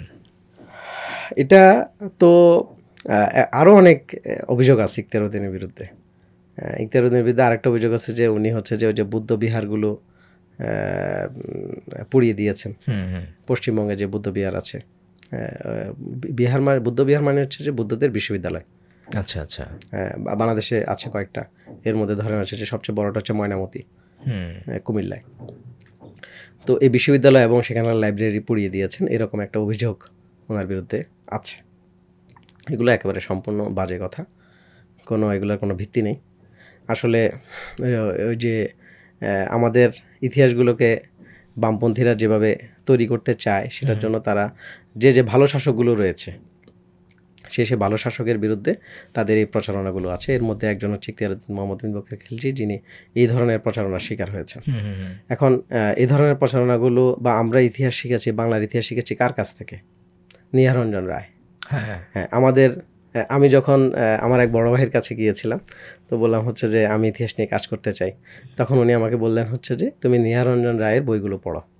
আমি যদি নিহাররঞ্জন রায় হচ্ছে টেক্সট বুক, এবং নিহাররঞ্জন রায় হচ্ছে যে একজন আর্য। এখন আমি যদি আর্যদের ইতিহাস, লেখা ইতিহাস শুনে আমি দ্রাবিড় যদি চিন্তা করি হচ্ছে যে আমি আমার ইতিহাস শিখবো, তাহলে সেটা তো ভুল হবে। আচ্ছা, তো সমস্যা তো সেখানে। তো এই জন্যে আমাকে আমার লেভেল থেকে কি করতে হবে, জ্ঞানটা নিতে হবে। তো এটা হচ্ছে যে বাজে কথা। বাজে কথা কেন আমি বলি, হিন্দু পুরাণ সহ আমি আমার বইতে অনেকগুলো রেফারেন্স অ্যাড করেছি এই ক্ষেত্রে, যে বাংলার বিরুদ্ধে যারা ষড়যন্ত্র করেছে এরা হচ্ছে যে আর্যরা। আচ্ছা, আপনি একটা জিনিস চিন্তা করেন, আপনি নিশ্চয়ই জানেন, আপনি ঢাকা ইউনিভার্সিটির স্টুডেন্ট, আপনি ভর্তি পরীক্ষার সময় অনেক পড়াশোনা করেছেন। সেই পড়াশোনায় একটা প্রশ্ন অ্যাভেলেবল আছে যে বাংলার চর্যাপদ কোথায় পাওয়া গিয়েছে? নেপালে। কেন? কোনোদিন প্রশ্ন করেছেন নিজেকে যে বাংলার চর্যাপদ, বাংলা লেখা চর্যাপদ, এটা নেপালে কেন পাওয়া যাবে? আচ্ছা, হারিয়ে গিয়েছিল, সে কারণে ওখানে পাওয়া গেছে। মূল কথা হচ্ছে যে এখানকার বাঙালি যারা ছিল, সেনরা যখন এই দেশ দখল করে, মানে আর্যরা, সেনদের মধ্যে সেনরা শুধু আর্য না, রায়রাও আর্য, সেনরাও আর্য, সাহারা আর্য, এরকম অনেক আছে। মানে আমি যদি আর একটু সহজ করে বলতে চাই, সেটা হলো যে হিন্দুদের মধ্যে ব্রাহ্মণদের যেসব বংশ আছে এরা সবাই কিন্তু মূলত আর্যদের বংশধর আর কি। তো আর্যরা যখন আমাদের এখানে গুপ্ত আমলও মোটামুটি আর্য, তো গুপ্ত আমলের সময় মোটামুটি এখানে বেশি আক্রমণ হয়, এরপরে সর্বশেষ সেন আমলে এখানে আক্রমণ হয়। তো এখানে যারা আক্রমণ করে আর্যরা, তখন এখানে একেশ্বরবাদী যারা ছিল, যারা বাংলা চর্চা করত এবং বুদ্ধদের অনুসারী ছিল, তারা এখানে অবস্থান করত। তারা শুধু একেশ্বরবাদের বিরুদ্ধে না, তারা বাংলা ভাষার বিরুদ্ধে পর্যন্ত সংগ্রাম করেছে। আচ্ছা, বাংলা কোনো লেখা এই অঞ্চলে তারা বরদাস্ত করতো না। আচ্ছা, এজন্য এখান থেকে তারা পালিয়ে যেতে যেতে যেতে যেতে সুদূর পাহাড়ে উঠে গেছে। বৌদ্ধরা সবাই পাহাড়ে উঠে গেছে কেন? বৌদ্ধরা তো শাসক ছিল বাংলার। আচ্ছা আচ্ছা, বৌদ্ধরা শাসক ছিল বাংলা, তাহলে বৌদ্ধরা কেন পাহাড়ে চলে যাবে? বৌদ্ধরা কেন ঢাকায় থাকবে না? ঠিক না? আপনি বুদ্ধদেরকে ঢাকায় দেখতে পান না। বুদ্ধরা ঢাকায় যারা আছে তারা সব ভাড়া বাসায় আছে। ঠিক আছে, আপনি কি একটা পরিবার দেখাতে পারবেন যে উনি প্রায় 200 বছর ধরে এই ঢাকায় বসবাস করছে? বুদ্ধ পরিবার পাবেন না, চোখে পড়ে না। না পাবেন না এটা। ওদের সবাইকে সেনরা ওদের সবাইকে পিটিয়ে পাহাড়ে পাঠিয়ে দিয়েছে। তো এরা কেউ নেপালের দিকে গেছে, কেউ বান্দরবানের দিকে গেছে, কেউ আসামের দিকে গিয়েছে, পাহাড়ের দিকে যেখানে সেনদের আওতার বাইরে সেখানে চলে গেছে। সেই কারণে চর্যাপদ চলে গেছে কোথায়? নেপালের পাহাড়ে। আচ্ছা, এবং কি সেটা কোনো লাইব্রেরিতে না, গোয়ালঘরে, মানে লুকিয়ে রেখেছে গোয়ালঘরে, যাতে করে সেনরা আসলে পরে ওই যে তাদের ঘরে যাতে না পায়। গোয়ালঘরে তার কেউ বই খুঁজবে না, রাইট, বুঝতে পারে না, ওখানে চলে গেছে। তো এই ছিল হচ্ছে যে আসলে তাহলে এখানে আমি কিছু আমার বঙ্গকথা বইতেও কিছু উদ্ধৃতি উল্লেখ করেছি। আসলে বক্তব্যের মধ্যে তো আর আসলে এইভাবে বলা যায় না। সেটা হচ্ছে যে আচ্ছা, এইভাবে তো আপনার হচ্ছে একটা পর্যায়ে যখন আসলে ইসলাম বা মুসলিমরা এই জনপদকে শাসন করতে লাগলেন এবং সেখানে অনেক উত্থান পতনের মধ্য দিয়ে কিন্তু আসলে আমরা আগাচ্ছিলাম। আমরা যদি একেবারে যে ঔপনিবেশের যে আমলটা, সেই আমলটাতে যদি আসি, তাহলে সেখানে আমরা দেখতে পাই যে আসলে সেখানে সিরাজউদ্দৌলার সেই পতনের পর থেকেই কিন্তু আসলে আমরা পরাধীন হয়ে গেলাম এবং সেই পরাধীনতার পরে কিন্তু ধারাবাহিকভাবে একটা পর্যায়ে আমাদের দেশ আবার দেশ ভাগ হলো বা সেখান থেকে আস্তে আস্তে একটা পর্যায়ে 1971 দিকে আগালাম। আমি যদি একটু আমাদের যে ঔপনিবেশের যে শাসন আমল ছিল 190 বছর আমরা সেখানে যে শাসিত হয়েছি, সেই সময়টাতে আসি। সেই সময়টাতে কি আমরা আসলে পুরো সময়টাই কি শাসিত ছিলাম, নাকি সেখানে আমাদের ভেতরেও আসলে স্বাধীনতা বা আমাদের ভেতরেও মুক্তির আকাঙ্ক্ষা মানুষের মধ্যে ছিল?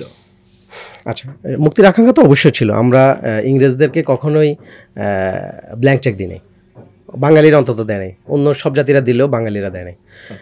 বাঙালিদের ব্যাপারে ইবনে বতুতা বুকলাগপুর বলেছে। এটা মানে হচ্ছে গোলযোগের এলাকা আর কি। তো অ্যাকচুয়ালি গোলযোগ না, এই বাঙালিরা অ্যাকচুয়ালি হচ্ছে যে কাউকে শান্তিতে থাকতে দেয় নাই। কোনো বৈদেশিক শক্তি এসে আমাদের উপরে চাপিয়ে দিবে কোনো কিছু, মানে নির্দ্বিধায় তারা মানে নেয়। ওরা মূলত যুদ্ধ করে এখানে বেঁচে ছিল। এবং ইংরেজ আমলে আপনি যেটা বলেছেন যে ইংরেজ আমলের শুরুটা নিয়ে আমি একটু বলবো, এটা বলা উচিত, কারণ এটা এখান থেকে আমাদের শিক্ষা আছে।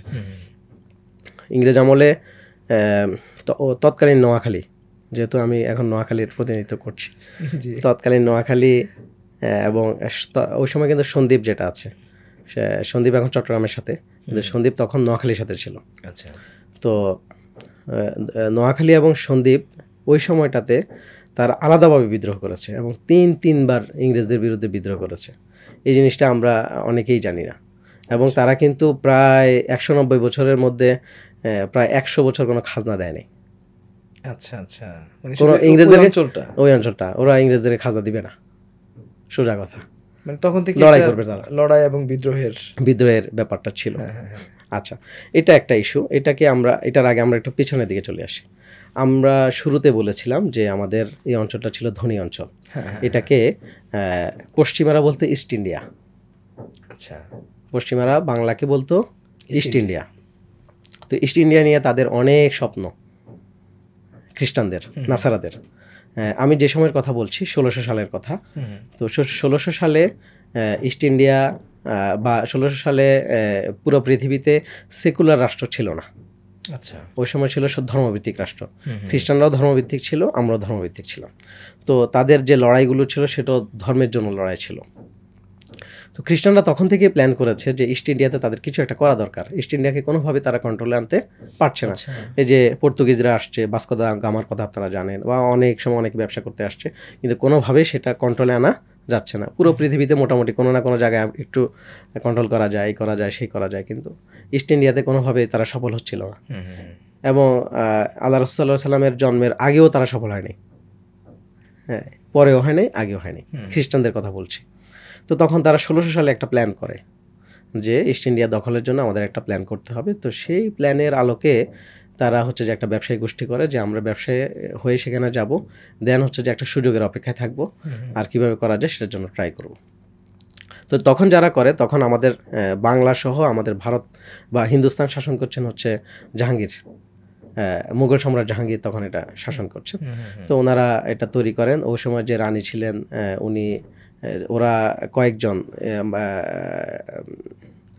ইংল্যান্ডের জেনারেল কয়েকজন, ওরা হচ্ছে যে ইস্ট ইন্ডিয়া কোম্পানি গঠন করে এবং সমপরিমাণ অর্থ রানী তাদেরকে দেয়, একটা যুদ্ধ জাহাজ তাদেরকে দেয়, যে যাতে করে তারা ব্যবসাটা করতে পারে এবং হচ্ছে যে এখানে ইংল্যান্ডের অংশ বানানোর জন্য যা যা করা দরকার সব ধরনের অনুমতি দিয়ে তাদেরকে পাঠানো হয়। তো তারা প্রায় 13 বছর লাগে এই প্রস্তুতি নিয়ে ভারতে আসতে। তো প্রস্তুতি নিয়ে ভালো একটা ব্যবসায়িক মূলধন নিয়ে ওরা হচ্ছে যে জাহাঙ্গীর সাহেবের কাছে আসেন, সম্রাট জাহাঙ্গীরের কাছে। মুম্বাইতে তারা প্রথম অবতরণ করেন, করে তারপর হচ্ছে যে সেখানে আপনার হচ্ছে জাহাঙ্গীরের কাছে যান। জাহাঙ্গীর তাদেরকে কিছু শর্ত সাপেক্ষে, নিয়ম মাফিক যেগুলো সেগুলো সাপেক্ষে ওনাদেরকে ব্যবসা করার সুযোগটা দেন। তো ওরা ব্যবসা করছে, ওদের বিভিন্ন ব্যবসা ছিল, ওই ডিটেলে যাব না, অনেক সময় লেগে যাবে। আমি যেটা বলতে চেয়েছি সেটা হচ্ছে ওরা 1600 সালে পরিকল্পনা করেছে, কিন্তু তাদের পরিকল্পনা বাস্তবায়ন হয়েছে 1757 সালে। কত বছর সময় লেগেছে? 150 বছর। 150 বছরের বেশি। একটা কোম্পানি গঠিত হয়েছে, কিন্তু তারা সফলতার কোনো আশাই দেখতে পায় নাই প্রায় 150 বছর পর্যন্ত। তারপরও তারা হাল ছাড়েনি। এটা একটা মানে শিক্ষার ঘটনা, এটা একটা বড় শিক্ষার ঘটনা। আমরা তো হাল ছেড়ে দিই, 20 বছর পরে হলে আমরা বলি যে ধুত এটা হবে না। হ্যাঁ, ওরা কিন্তু এটা করেনি। প্রায় 150 বছর পরে যখন একটা সুযোগ এসছে, এটা সুযোগটা কীভাবে আসলো? তাহলে এটা একটা প্রশ্ন। এখান থেকে আবার আমাদের শিক্ষা আছে যে আমরা সুযোগটা কেন দিলাম। আচ্ছা, সুযোগটা যেটা সেটা হচ্ছে স্বাধীনতা। ওই যে ফাহম আব্দুল সালাম, যে আমাদের মির্জা ফখরুল ইসলাম আলমগীরের মেয়ের জামাই, ফাহম আব্দুল সালাম, আমি ওনাকে খুব পছন্দ করতাম, কিন্তু এখন স্বাধীনতার পরে একটু কেমন কেমন কথা বলে, মানে সঠিক কথা আর বলতে পারে না। আচ্ছা আচ্ছা। তো উনি বলছিলেন একটা কথা খুব সুন্দর, আমার পছন্দ হয়েছে, যে স্বাধীনতা হচ্ছে যে একটা বড় স্ক্যাম, একটা ফাঁদ। আচ্ছা, স্বাধীনতা দিয়েই কিন্তু সারা পৃথিবীতে মুসলমানদেরকে খেয়ে ফেলা হয়েছে, ধ্বংস করে দেওয়া হয়েছে। আচ্ছা, স্বাধীনতার কথা বলে কেমন? আচ্ছা, তাহলে এখন এখানে কি হলো? আমরা সারা পৃথিবীর কথা বলবো। এখানে কথা যেটা সেটা হচ্ছে যে এখানে যখন মুঘল সম্রাট আওরঙ্গজেবের পরে শক্তিশালী শাসক আসলো না, তখনই গিয়ে প্রবলেমটা হলো। তখন এখানকার করতলব খাঁ, ওনার আসল নাম, এই করতলব খাঁ নামে একটা আমাদের পুরান ঢাকায় একটা মসজিদও আছে, আচ্ছা, করতলব খাঁ মসজিদ। তো উনি প্রথম নিজেকে স্বাধীন নবাব হিসাবে ঘোষণা করেন। আচ্ছা আচ্ছা। উনি দেখছেন যে হচ্ছে আপনার দিল্লির শাসক একটু দুর্বল হয়ে গিয়েছে, মূল শাসক একটু দুর্বল হয়ে গেছে, সুতরাং নিজেকে আমি স্বাধীন করে ফেলি। তখন উনি নিজেকে কি করে ফেললেন? স্বাধীন করে ফেললেন। এখন উনি যে স্বাধীন করেছেন নিজেকে, এই স্বাধীন করার জন্য ওনাকে এখন মূল প্রস্তুতি কি? মূল প্রস্তুতি হলো দিল্লির শাসককে ঠেকাইতে ওনাকে এখন শক্তি অর্জন করতে হবে। তো শক্তি অর্জন উনি কার দিয়ে করবেন? শক্তি অর্জন করবেন সেখানকার যারা মুশরিক গোষ্ঠী আছে তাদেরকে উনি ওনার টিমে নিয়েছেন। উনি এখানকার যে ফরাসি যে ব্যবসায়ীরা আছে তাদেরকে উনি ওনার টিমে নিয়েছেন। উনি এখানকার যে জগৎ শেঠ আছে, জগৎ শেঠ মানে হলো হিন্দু না, জগৎ শেঠ মানে হলো ব্যবসায়ীদের উপাধি হলো জগৎ শেঠ। আচ্ছা আচ্ছা, মানে জগতের শেঠ।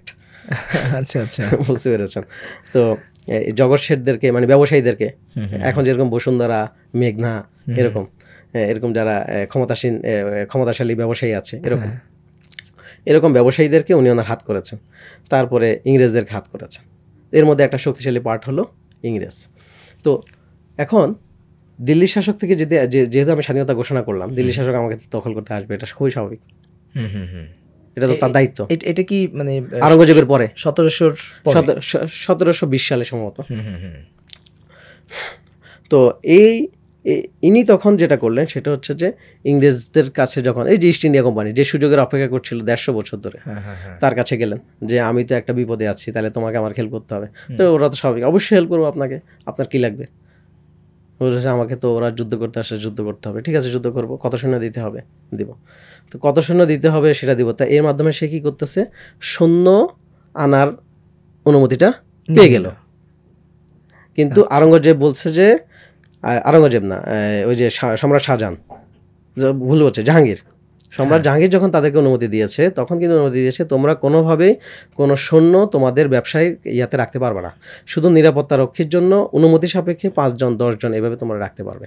কিন্তু আপনি তো এখন তাদেরকে সৈন্য আমদানি করার কি দিয়ে দিলেন, পারমিশনটা দিয়ে দিলেন। শুধু সৈন্য আমদানি নয়, উনি একটা ওরা একটা কুঠি বলতো, কুঠি মানে হচ্ছে কারখানা, আমরা বলি না কুঠি বাড়ি, কুঠি বাড়ি মানে হলো যে শিল্প কারখানা, যেটা বৈধ ছিল। প্রত্যেকটা কুঠি কারখানা, কুঠি বাড়িগুলো এক একটা ক্যান্টনমেন্টে পরিণত করে ফেললো ইংরেজরা এই সুযোগে। এবং এখানকার যে স্বাধীন নবাব ছিল আলীবর্দী খাঁ বলেন, আলীবর্দী খাঁর মানে সিরাজউদ্দৌলার আগে আলীবর্দী খাঁ, আলীবর্দী খাঁর আগে যিনি ছিলেন আমার এখন সামনে আসছে না, যাই হোক, এই যে স্বাধীন নবাব যেটা, এই স্বাধীন নবাবরাই অ্যাকচুয়ালি আমাদেরকে পরাধীনতার দিকে নিয়ে গিয়েছে। ওনারা ইংরেজদেরকে কি করেছেন, অ্যাক্সেস দিয়েছেন। এরপরে যেটা করেছেন সেটা হচ্ছে যে সৈন্য সমাবেশ করার অ্যাক্সেস দিয়েছেন, যে ওনারা প্রকাশ্যে সৈন্য আনতে পারবে। মানে স্বাধীন নবাব যারা ছিলেন সবাই কি তখন মানে ওই দিল্লির বিরোধিতা করতে গিয়ে বেসিক্যালি ইংরেজদেরকে অ্যাক্সেসটা দিয়েছেন? আচ্ছা, অ্যাক্সেসটা দিয়েছিলেন। তো দেন হচ্ছে যে আমরা দিল্লির মুসলমানদের কাছ থেকে তো আসলে স্বাধীনতা নেওয়ার কিছু ছিল না, এরা তারা মুসলমান, আমরা মুসলমান, এবং তারা আমাদের উপর জুলুম করছে, এই ধরনের কোনো রেকর্ড নেই। আচ্ছা, এই ধরনের কোনো রেকর্ড নেই। তো সেই রেকর্ড নাই, কিন্তু আমি নিজে কি হয়ে যেতে চাচ্ছি, স্বাধীন হয়ে যেতে চাচ্ছি। আমি স্বাধীন হলাম, স্বাধীন হয়ে আমি মূলত ইংরেজদেরকে অ্যাক্সেস দিলাম। এরপরে ইংরেজরা আসলো, এরপর হচ্ছে যে এটা ইংরেজরা তো স্বাভাবিকভাবে তারা তো সুযোগের অপেক্ষা করছিল, এবং সুযোগটাকে দিন দিন বাড়াচ্ছিল এবং বাড়াতে বাড়াতে সর্বশেষ যখন সিরাজউদ্দৌলা আসলো, সিরাজউদ্দৌলার সময় তখন হচ্ছে যে তাদের ঔদ্ধত্য এত পরিমাণ বেড়ে গিয়েছিল যে তারা হচ্ছে যে সিরাজউদ্দৌলাকে আর মানতে রাজি ছিল না। তারা জানে যে সিরাজউদ্দৌলার নিজের বাড়িতে কোনো ধরনের ঐক্য নেই। আচ্ছা, সিরাজউদ্দৌলার বিরোধী হচ্ছে সিরাজউদ্দৌলার পরিবারের লোকেরাই।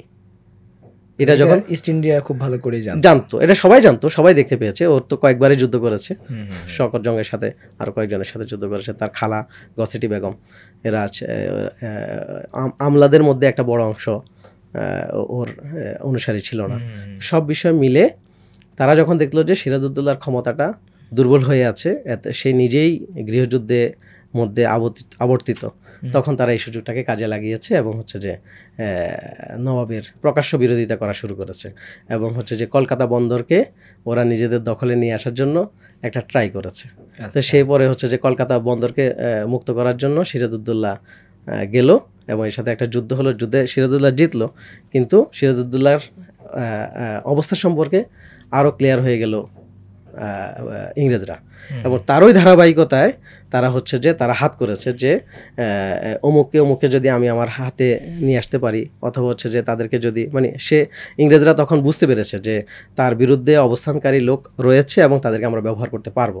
তো একই সাথে তার মূল যে সেনাপতি তাকে তারা হাত করেছে এবং তাকে নিষ্ক্রিয় করে রেখেছে, এবং সেই নিষ্ক্রিয় সুবিধাটা কি, সেটা হচ্ছে তারা নবাব বানাবে, সেরকম একটা টোপ দিয়ে তারপর হচ্ছে যে বাংলাটা দখল করে নিয়েছে। তাহলে আমরা এখানে কি দেখলাম?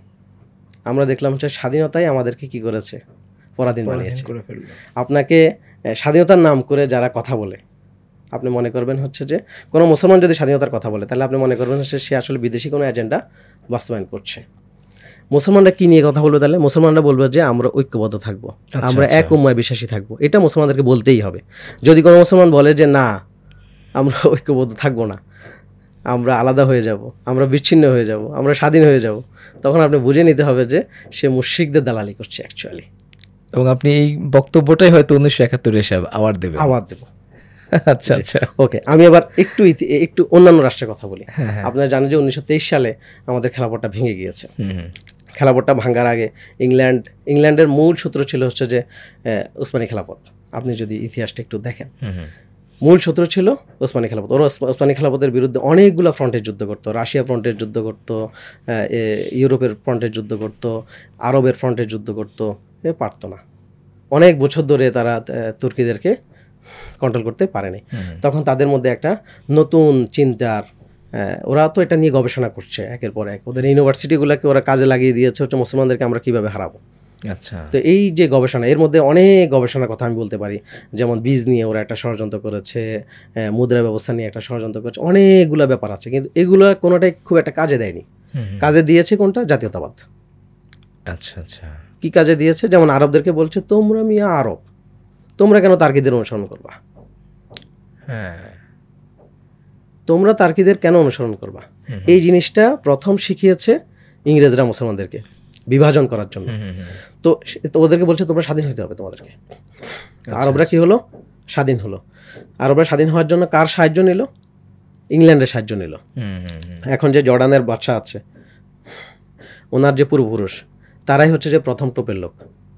তাদের ওনার নাম শরীফ, শরীফ হুসাইন। শরীফ হুসাইন ছিল হচ্ছে যে তুর্কিদের অধীনে আরবের গভর্নর। আচ্ছা আচ্ছা, শরীফ হুসাইনকে ইংরেজরা বুঝিয়েছে যে তোমাকে আলাদা হয়ে যেতে হবে, তোমাকে স্বাধীন হতে হবে। তুমি হচ্ছে কুরাইশের লোক, তুমি সম্ভ্রান্ত বংশের লোক। আরবরা হচ্ছে যে পৃথিবীর সবচেয়ে সেরা জাতি, তাহলে আরবরা কেন অন্য জাতির অধীনস্থ? এখানে আসলে মুসলমানদের মধ্যে এক জাতি আর অন্য জাতি বলে কোনো কথা নেই, কারণ আল্লাহ রাসূল সাল্লাল্লাহু আলাইহি ওয়াসাল্লাম বলে দিয়েছেন হচ্ছে সকল জাতি সমান, কেউ কি করবে না, আরবি আজমির উপরে আজমি, হ্যাঁ এটা হবে না, তাই তো? এটাই তো বলে গেছেন, শেষ ভাষণে বলে গেছেন, আগেও বলেছেন। কিন্তু এটা যখন মুসলমানদের মনে ধারণা করবে যে বাঙালিদের উপরে পাঞ্জাবিরা সেরা, অথবা পাঞ্জাবিদের উপরে পশতুনরা সেরা, পশতুনদের উপরে বাঙালিরা সেরা, এই ধরনের যদি কোনো আলোচনা আপনি শুনেন, এবং বাঙালিদের মধ্যে শোনা যায়, আমি যেহেতু চট্টগ্রামে বড় হয়েছিলাম, মানে পড়ালেখা করেছি, আমি দেখেছি হচ্ছে যে এই ধরনের আলোচনা সেখানেও আছে, যে নোয়াখালীরা সেরা চট্টগ্রামের চাইতে চাটগাঁইয়াদের সাথে থেকে, অথবা চাটগাঁইয়ারা সেরা নোয়াখালীদের কাছ থেকে, কেমন? এই আলোচনাগুলো আসলে মুসলমানদের আলোচনা না, এই আলোচনাগুলো মুসলমানদের আলোচনা না। তো এই আলোচনা আমাদেরকে শিখিয়েছে কারা? আমাদের শত্রুরা। এবং এই কারণে আরব আলাদা হয়েছে। আজকে যে ফিলিস্তিনের স্বাধীনতার কথা আমরা বলি, ফিলিস্তিনের এই স্বাধীনতাটা ফিলিস্তিনের নিজেদের পূর্বপুরুষদের হাতের কামাই। মানে এই যে এখন যে তারা যে ম্যাসাকারের শিকার হচ্ছে, তারা তার্কিদের বিরুদ্ধে লড়াই করেছে, মানে তার্কি খিলাফতের বিরুদ্ধে তারা লড়াই করেছে ফ্রান্স এবং ইংল্যান্ডের সহায়তায়, স্বাধীনতা যুদ্ধ করেছে। এই স্বাধীনতা যুদ্ধেও তাদেরকে আজকে 100 বছরের পরাধীনতায় তাদেরকে কি করেছে? ঘায়েল করেছে। আচ্ছা আচ্ছা, খুবই দুঃখজনক ঘটনা। আপনি কিভাবে বিশ্বাস করেন যে একটা মুশরিক লোক, একটা নাসারা লোক, একটা ইহুদি লোক, সে আপনার মুসলমান ভাইয়ের চাইতেও আপনার শুভাকাঙ্ক্ষী? এটা আপনি কিভাবে বিশ্বাস করেন? রাইট, এটা দুই কারণে আপনি বিশ্বাস করতে পারেন। এক হচ্ছে যে আপনার মুসলিম ভাইটা আপনার সাথে ঝামেলা করতেছে, কিন্তু এই ঝামেলাটাকে আপনি বড় করে দেখে আপনি আপনার শত্রুর কাছে নিজেকে বিকিয়ে দিলেন।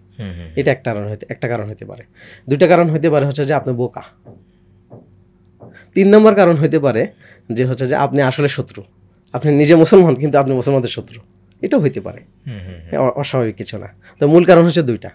আচ্ছা, ধরেন আমিও মুসলমান, আপনি মুসলমান, আপনার সাথে আমার সাথে তো একটা ভালো সম্পর্ক আছে, কোনো কারণে আপনার সাথে আমার সাথে একটা ঝগড়া লাগতে পারে, কিন্তু আমি যদি এই ঝগড়ায় যদি আমি আমার শত্রুকে ডেকে নিয়ে আসি, তাহলে সেটা তো আমার জন্য খারাপ, আপনার জন্য খারাপ। কিন্তু সেটা আমরা হয়তো ওই যে সাময়িক উত্তেজনায় আমরা সেটা কি করতে পারি না, বুঝতে পারি না। আজকে এই যে কাশ্মীররা, আচ্ছা আমি আর ডিটেলে না যাই, কারণ ডিটেলে গেলে অনেক সময় লেগে যাবে। মানে আপনি যদি দেখেন যে যত জায়গায় মুসলমানরা নির্যাতিত হয়েছে, মুসলমানরা পরাজিত হয়েছে, মুসলমানরা জিল্লতির মধ্যে পড়ে গিয়েছে, সবগুলোর ঘটনার পেছনে আপনি একটা ঘটনা পাবেন, সেটা হচ্ছে তারা জাতীয়তাবাদে উদ্বুদ্ধ হয়েছে। আচ্ছা আচ্ছা আচ্ছা, এই কাজটা করা যাবে না মুসলমানদেরকে। এবং স্বাধীনতা সংগ্রামের ব্যাপারে তারা কি হয়েছে? উদ্বুদ্ধ হয়েছে। স্বাধীনতা সংগ্রাম, তাহলে তো মানে 47-এর যে সংগ্রামটা বা যে দেশভাগটা, সেটাও কি আসলে ভুল ছিল বলে মনে করেন? না, এটা আপনি কার থেকে স্বাধীনতা নিচ্ছেন সেটা তো বুঝতে হবে। আপনি কি আসলে পরাধীন ছিলেন, নাকি ওটা আপনার দেশ ছিল? এই দেশ কি আমরা কি 1947 সালে আমরা কি বলতে পারতাম যে আমরা ইংল্যান্ডের নাগরিক, আমরা ইংল্যান্ডের ক্ষমতায় বা ইংল্যান্ড আমার দেশ, না এই কথা বলার অধিকার ছিল না না? তো তাহলে আপনি কেন ইংল্যান্ডকে নিজের দেশ হিসেবে ভাবতেছেন? ইংল্যান্ড তো আপনাকে বলছে যে সেখানে উপনিবেশ শাসন করছে, উপনিবেশ করছে, আপনাকে তো নাগরিকের মর্যাদা দেওয়া হয়নি। তো তাহলে তো আপনাকে এখান থেকে স্বাধীন হইতেই হবে। আচ্ছা আচ্ছা আচ্ছা, কিন্তু মুসলিম দেশ থেকে স্বাধীনতা নেয়ার কোনো সুযোগ আসলে নেই, ইসলামিক্যালি নেই। ভিত্তি কি? ভিত্তি যদি হয় যে অত্যাচারের কারণে করছেন, তাহলে একটা ভিত্তি দাঁড়াইতে পারে যে আপনি আমাকে মারতেছেন সারাক্ষণ, আমাকে তো সেখান থেকে উদ্ধার হইতেই হবে। কিন্তু এটা ছাড়া যদি আপনার ভিত্তি যদি হয় আমার গা সুন্দর ফর্সা, আমার চেহারা ভালো, এটা যদি ভিত্তি হয়ে থাকে হচ্ছে যে আমি আঞ্চলিক কথা বলি, জাতীয়তাবাদ। হ্যাঁ আমি কথা বলি বাংলায়, তুমি কথা বলো আরবিতে, আচ্ছা আচ্ছা, তাহলে সমস্যা আছে। ভিত্তিটা কি ওটা দেখতে হবে। জাতীয়তাবাদের ভিত্তি হলে এটা সঠিক হবে না। আচ্ছা আচ্ছা আচ্ছা, আবার নিজেদের পার্সোনাল ঝামেলাটা জাতীয়তাবাদের উপরে চাপিয়ে দেওয়া যাবে না। যেমন আমি একটা উদাহরণ দিই, বনু মুস্তালিকের যুদ্ধের পরের ঘটনা। ওখান থেকে আল্লাহ রাসূল সাল্লাল্লাহু আলাইহি ওয়াসাল্লাম ফিরছিলেন। হ্যাঁ আল্লাহ রাসূল সাল্লাল্লাহু আলাইহি ওয়াসাল্লাম ফিরছিলেন, তখন একটা তাঁবু খাটালেন, সেখানে রাত যাপন করলেন। রাত যাপন করে সকালবেলা পানি তুলতে গিয়ে একজন মুহাজির এবং একজন আনসার, মুহাজির মানে হলো এর বাড়ি হলো মক্কায়, আর আনসার মানে হলো ওর বাড়ি হলো মদিনায়। একজন মুহাজির এবং একজন আনসার সাহাবীর মধ্যে পানি তোলা নিয়ে একটা ঝামেলা লেগে গেল।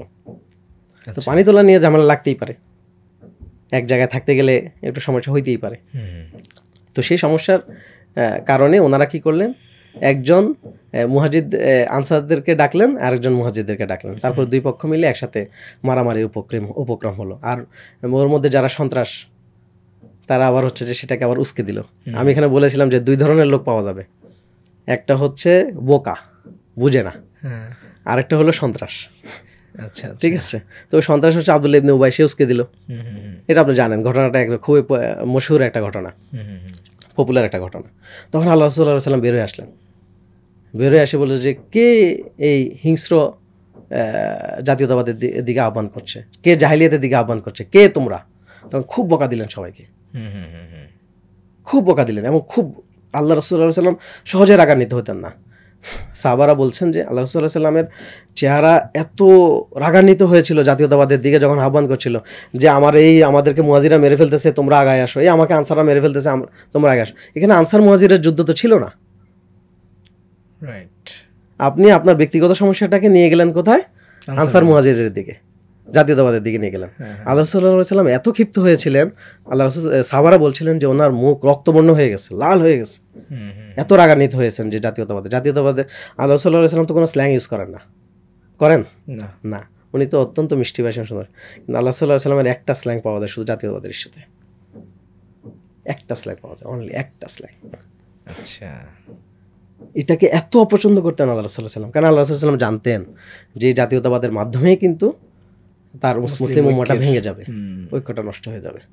এই জন্য উনি জানতেন, এবং ওদের ব্যাপারে বলছেন অনেক হাদিস আছে, জাতীয়তাবাদের ব্যাপারে অনেকগুলো হাদিস আছে। এর মধ্যে বলছে যে মারে সেও জাহান্নামী, যে মরে সেও জাহান্নামী। মানে মরে গেলে যে আপনি বাইচা গেছেন জাতীয়তাবাদের আন্দোলন করতে গিয়ে, এইটা হবে না। এখন যে মুসলিম জাতীয়তাবাদ বলে যে একটা টার্ম আছে এই মুহূর্তে, এইটাকে কি তাহলে আসলে সমর্থন করা যায়? মুসলিম জাতীয়তাবাদ আর জাতীয়তাবাদ, মুসলিম জাতীয়তাবাদ আর হচ্ছে যে ইসলাম, তিনটা আলাদা টার্ম।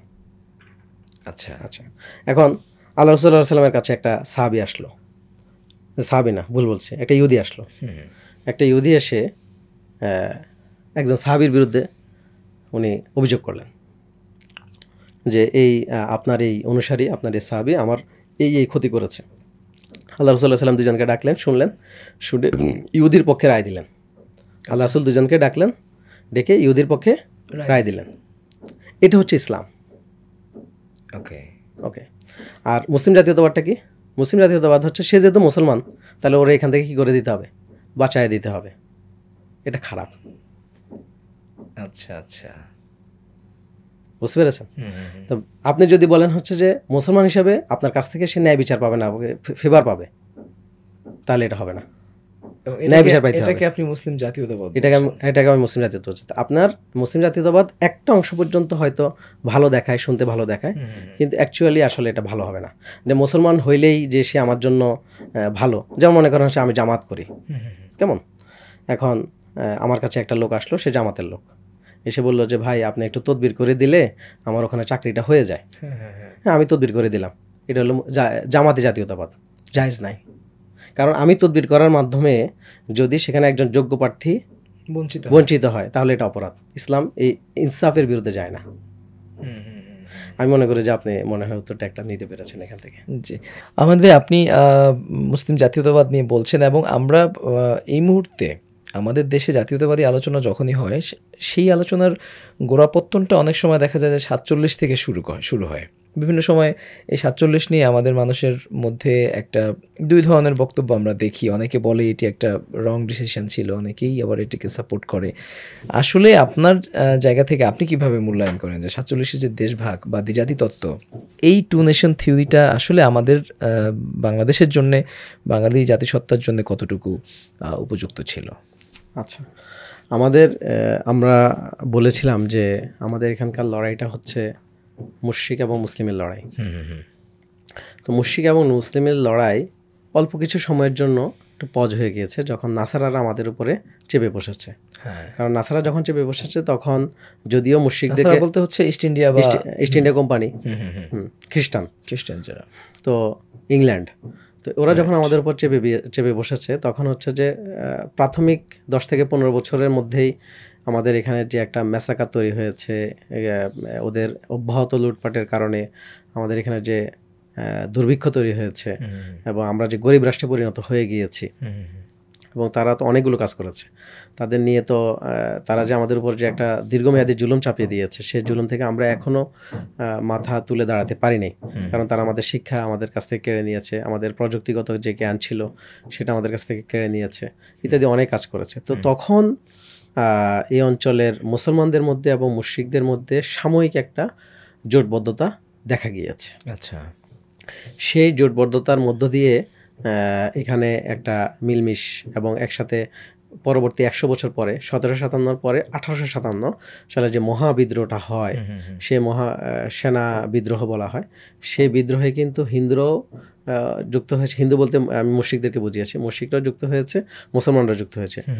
তো যদিও নেতৃত্বে মুসলমানরা ছিল, যে দ্বিতীয় বাহাদুর মুঘলের সন্তান যিনি ছিলেন, উনি ছিলেন হচ্ছে যে কেন্দ্রে, কিন্তু মূল সাপোর্টটা দিয়েছে হচ্ছে যে মুশরিকরা।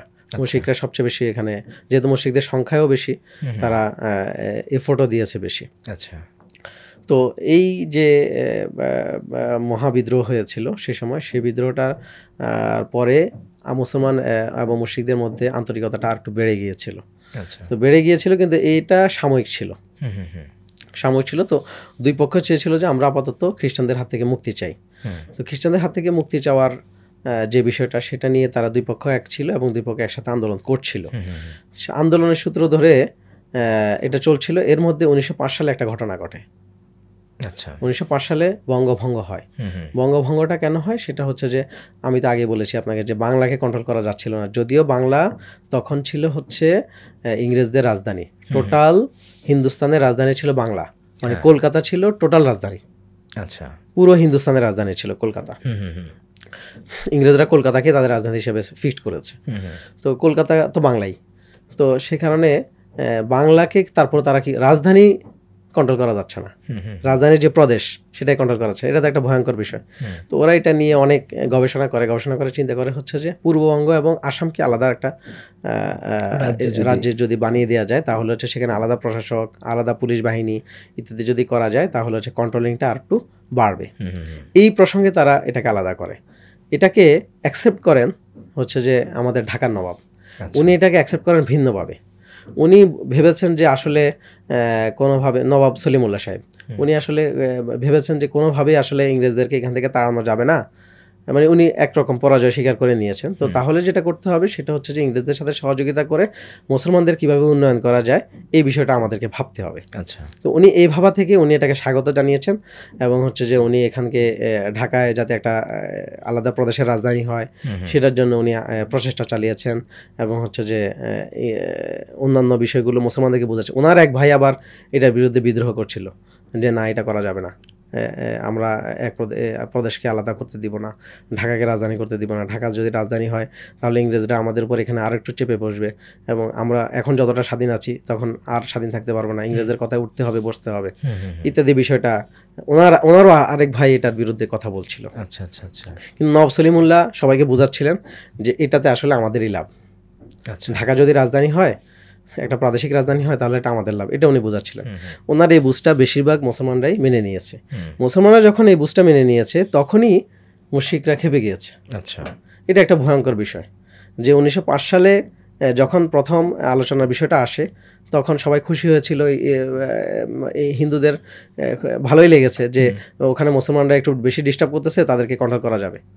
কিন্তু যখনই সলিমুল্লাহ এটার ভিন্ন ব্যাখ্যা দাঁড় করালেন যে না, ঢাকার একটা উন্নয়নের দরকার আছে, ঢাকায় কোনো ইলেকট্রিসিটি নেই, এই নাই সেই নাই, এটা এখন হবে, রাজধানী হওয়ার কারণে এই সুবিধাগুলো হবে, মুসলমানরা উপকার হবে, এখানে স্কুল হবে, কলেজ হবে, মাদ্রাসা হবে, ইউনিভার্সিটি হবে, এই যখন বোঝাচ্ছিলেন তখন গিয়ে এরা আবার ঘুরে গেল। তখন একটা ভঙ্গ বিরোধী একটা আন্দোলন চালু হলো।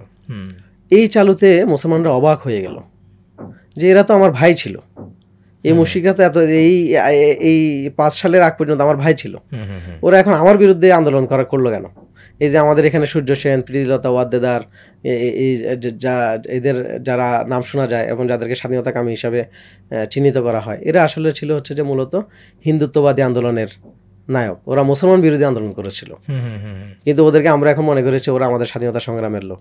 ওরা তখন ইংরেজদের বিরুদ্ধে যে আন্দোলনটা করছে এটা মূলত ইংরেজদের বিরুদ্ধে আন্দোলন না, এটা হচ্ছে ইংরেজরা কেন মুসলমানদেরকে সুবিধা দিচ্ছে তার বিরুদ্ধে আন্দোলন। এবং এই আন্দোলনটা ভয়ানক আকার ধারণ করে, অনেক বেশি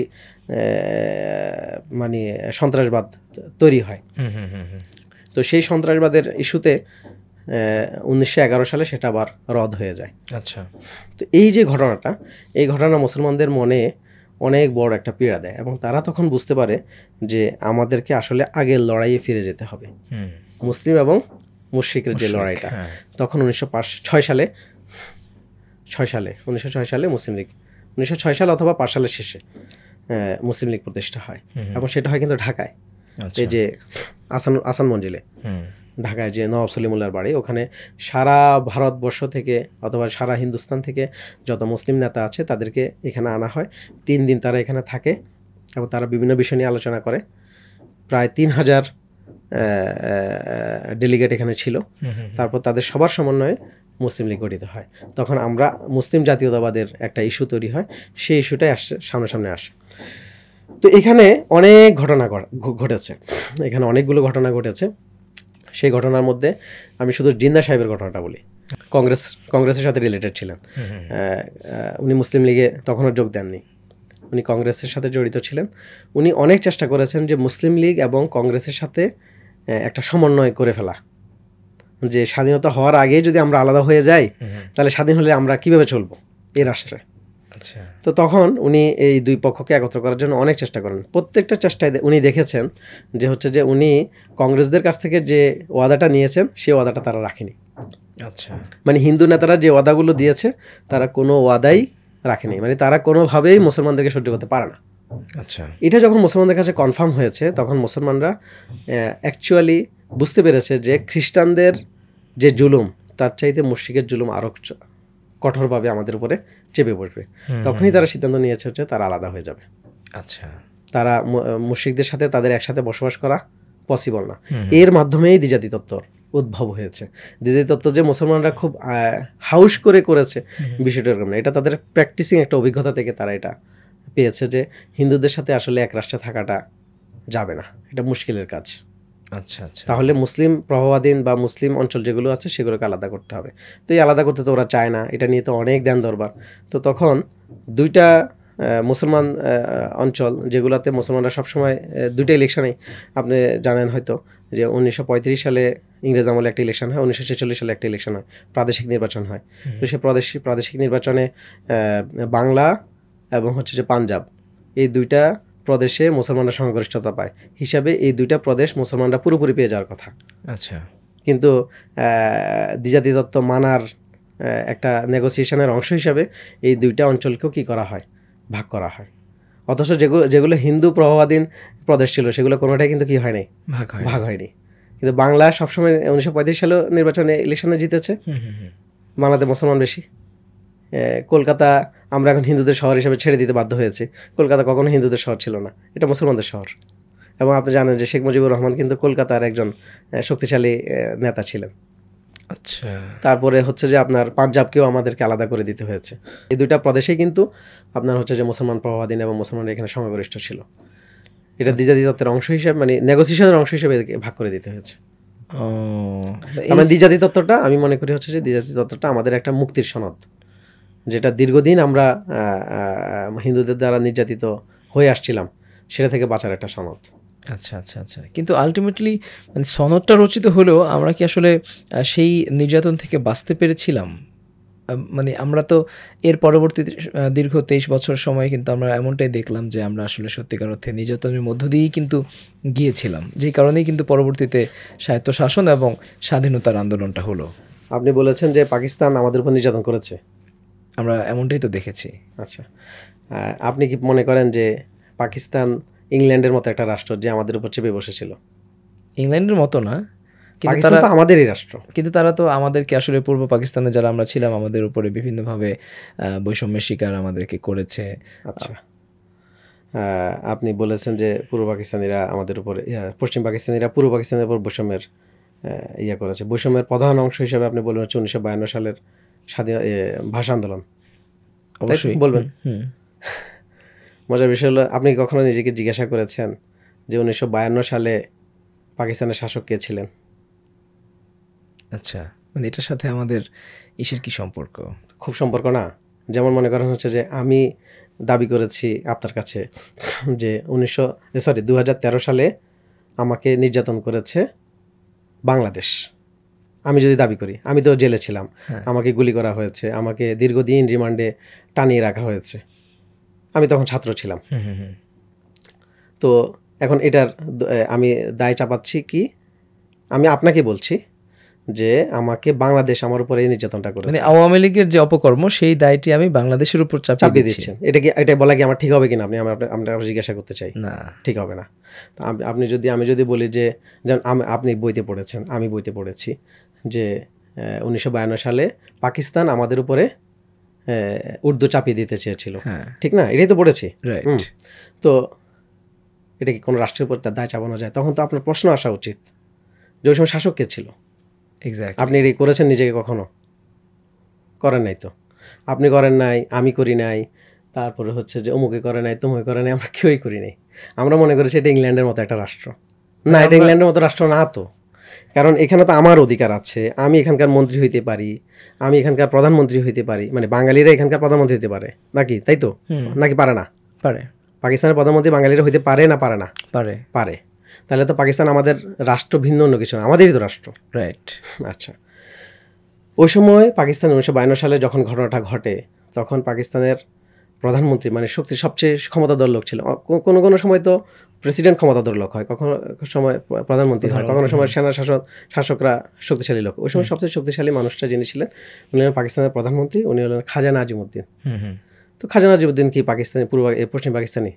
না, খাজা নাজিমুদ্দিন তো পূর্ব পাকিস্তানি, সলিমুল্লাহর ভাতিজা, ভাগনা। যে সলিমুল্লাহ আমাদের নেতা, ঢাকার নেতা, সে সলিমুল্লাহর ভাগনা খাজা নাজিমুদ্দিন। তো সে তো ঢাকার লোক। আচ্ছা, ঘটনাটা ঘটেছে কোথায়? পূর্ব পাকিস্তানে, ঢাকায়। পূর্ব পাকিস্তানের গভর্নর কে ছিল? নুরুল আমিন সাহেব। ওনার বাড়ি কোথায়? ব্রাহ্মণবাড়িয়া। ব্রাহ্মণবাড়িয়া তো আমাদেরই অংশ নাকি? এখন আপনি আমার বলেন যে পশ্চিম পাকিস্তানিরা কিভাবে আমাদের উপর চাপায় বসলো, উর্দু চাপাই দিল, এটা আমার বলেন, বুঝায় বলেন, আমি বুঝতেছি না। তো আপনি তো একটা অভিযোগ করছেন পাকিস্তানের বিরুদ্ধে, কিন্তু পাকিস্তানের শাসক তো তখন পূর্ব বাংলার লোক ছিল। আচ্ছা, আমি আরেকটা কথা বলি, সেটা হলো যে একটা চায়না মাওলানা, লাল মাওলানা, কি যেন ওর নাম, মাওলানা আব্দুল হামিদ খান ভাসানী। মাওলানা আব্দুল হামিদ খান ভাসানী বলেছেন 1957 সালে 1957 সালে বলেছেন যে পশ্চিম পাকিস্তানিদেরকে কি দেওয়া হবে? লাল সালাম। কোথায় বলছে? কাকমারিতে, কাকমারি সম্মেলনে, আপনি এটা জানেন। এখন আমার প্রশ্ন, আপনি কোনোদিন নিজেকে করেছেন যে ওই সময় পাকিস্তানের ক্ষমতায় কে ছিল, কারে তিনি লাল সালাম দিয়েছেন? কারে উনি আলাদা করে দিতে চেয়েছিলেন। ওই সময় ক্ষমতায় ছিল হচ্ছে যে আওয়ামী লীগ, ওই সময় পাকিস্তানের ক্ষমতায় ছিল আওয়ামী লীগ, মানে শেখ মুজিবের দল, হাসিনার দল, ফ্যাসিস্টদের দল। আচ্ছা আচ্ছা। তো ওই সময় ক্ষমতা ছিলেন হোসেন শহীদ সোহরাওয়ার্দী, যার কবর ওই যে আপনার ঢাকা ইউনিভার্সিটি ক্যাম্পাসে, নাকি রাইট, জানেন তো আপনি। তো হোসেন শহীদ সোহরাওয়ার্দী যখন ক্ষমতায় 1957 সালে, তখন কাকমারিতে সম্মেলনে, আওয়ামী লীগের সম্মেলনে তার দলের বাংলার পূর্ব পাকিস্তানের যিনি প্রধান, হোসেন শহীদ সোহরাওয়ার্দী হলো টোটাল আওয়ামী লীগের প্রধান, আর বাংলার প্রধান হলেন লাল মাওলানা ওরফে চায়না মাওলানা ওরফে মাওলানা ভাসানী। কেমন?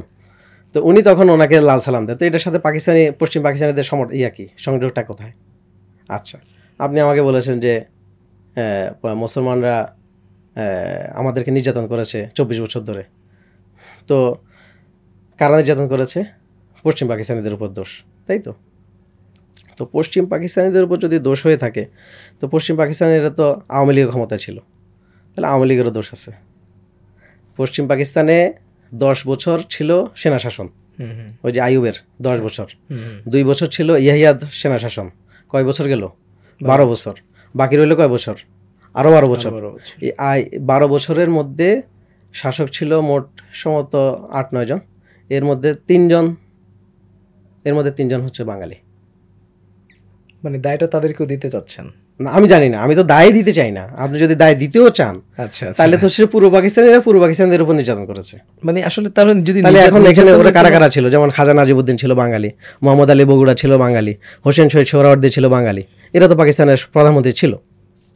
যদি এখানে যদি কোনো না হয়, এখানে যদি কোনো বৈষম্য হয়, তাহলে বৈষম্য তারাও করেছে। মানে কোনো বৈষম্য যদি নাই হয়ে থাকে বা কোনো নির্যাতনের ঘটনা যদি নাই হয়ে থাকে, তাহলে সেই সময়টাতে আসলে কেন 6 দফার মতো ঘটনা কিংবা কেন আসলে স্বাধীনতার দাবিটা আসলে এই অঞ্চলের মানুষ করলো?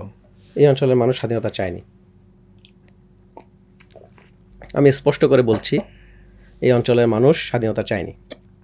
কেন বলি? কি চেয়েছিল তাহলে?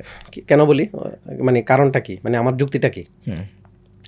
1900 চায়না মাওলানা খুব শেয়ানা, মানে মাওলানা আব্দুল হামিদ খান ভাসানী, উনি খুব শেয়ানা, উনি চালাক, উনি দূর দেখতে পান।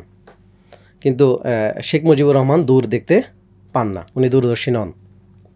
আচ্ছা, 1970 সালে যখন ইলেকশনটা ঘোষণা করা হয় পাকিস্তানের, যখন ইলেকশন ঘোষণা করা হয়, তখন হচ্ছে যে ভাসানী খুব ভালোভাবে বুঝতে পেরেছে, যদি একটা ইলেকশন হয় এবং একটা গণতান্ত্রিক সরকার যদি ক্ষমতায় আসে, তাহলে তারা যে বিচ্ছিন্ন করার যে আন্দোলনটা চালাচ্ছে, সে একটা রাষ্ট্র করার জন্য, একটা সমাজতান্ত্রিক রাষ্ট্র করার জন্য, সে আন্দোলনটা আর সামনে আগাবে না।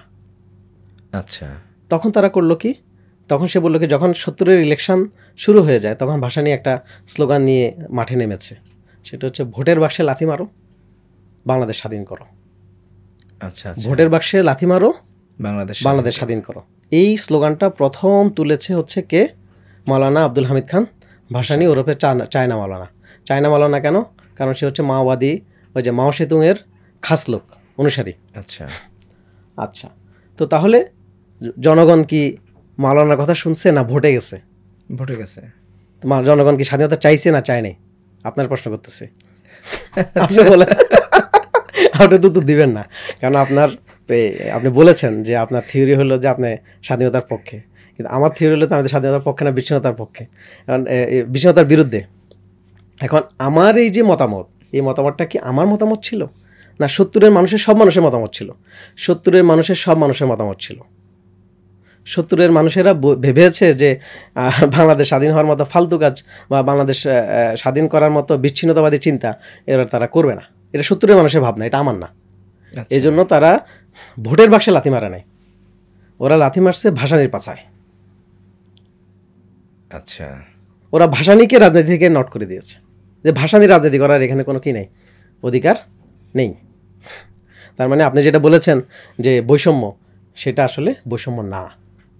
এখন আমি আপনাকে একটা শুধু উদাহরণ দিব, এটা নিয়ে আমার লেখা আছে, যে আসলে বৈষম্যের নামে আসলে কি হয়েছে, আসলে এখানে বৈষম্য হয় নাই, এটা হচ্ছে যে সোজাসাপটা কথা। এখন আপনি বৈষম্যের জন্য অনেক কথা বলতে পারেন, যেমন আপনি একটা ধারণা দিতে পারেন যে দিনাজপুরে আমাদের ধান বেশি হয়, আপনারা জানেন মনে হয়। এখন দিনাজপুরে ধান বেশি হয়, তারপরে নোয়াখালী অঞ্চলে ধান বেশি হয়, মাছ বেশি ধরা হয় আপনার মেঘনা বিধৌত আমাদের ওই অঞ্চলগুলো থেকে, বরিশাল বিভাগ এবং চাঁদপুর থেকে শুরু করে নিয়ে ওইদিকে মেঘনা বিধৌত যে অঞ্চলগুলো আছে ওখানে সবচেয়ে বেশি মাছ ধরা হয়।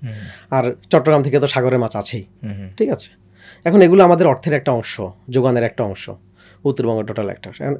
আমি আপনাকে জিজ্ঞাসা করি, উত্তরবঙ্গের জন্য যা বরাদ্দ হয়, উত্তরবঙ্গ বলতে আমি রংপুর বিভাগ বলছি, রংপুর বিভাগের জন্য যত বরাদ্দ হয় সেম বরাদ্দ কি আপনি ঢাকার জন্য করবেন নাকি ঢাকার জন্য বেশি করবেন? বেশি করতে হবে, অবশ্যই বেশি করতে হবে, কারণ ঢাকাতে ফ্লাইওভার লাগবে।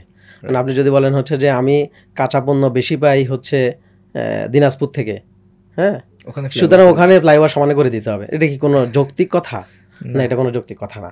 তারপরে ধরেন হচ্ছে যে যেমন আমার কাছে একটা সার্ভে আছে 2012 সালের একটা সার্ভে আছে, সে সার্ভে অনুসারে আপনার হচ্ছে যে আমাদের সবচেয়ে বেশি গার্মেন্টস কারখানা, আমাদের যেটা মেইন অর্থকরী একটা খাত, তো সে গার্মেন্টসগুলো কোথায় প্রতিষ্ঠিত হয়েছে? বেশিরভাগ হচ্ছে ঢাকাকে কেন্দ্র করে, এরপরে নারায়ণগঞ্জকে কেন্দ্র করে, গাজীপুরকে কেন্দ্র করে, আর কিছু আছে হচ্ছে যে চট্টগ্রামকে কেন্দ্র করে।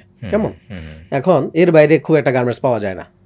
এখন আপনি যদি বলেন হচ্ছে যে দেখেন তারা কতটা খারাপ নারায়ণগঞ্জের মানুষ, যে উত্তরবঙ্গে একটা গার্মেন্টসও করে নাই, এখন এটা দোষ কাকে দিবেন? দোষ দিবেন হচ্ছে যে আপনি 4 দলীয় জোটকে দিবেন, দোষ দিতে হবে হাসিনাকে, 15 বছরের হাসিনাকে দোষ দিতে পারবেন, আপনি এরশাদকে দোষ দিতে পারবেন, অনেককে দোষ দিতে পারবেন, কিন্তু সেগুলো হাস্যকর কথা।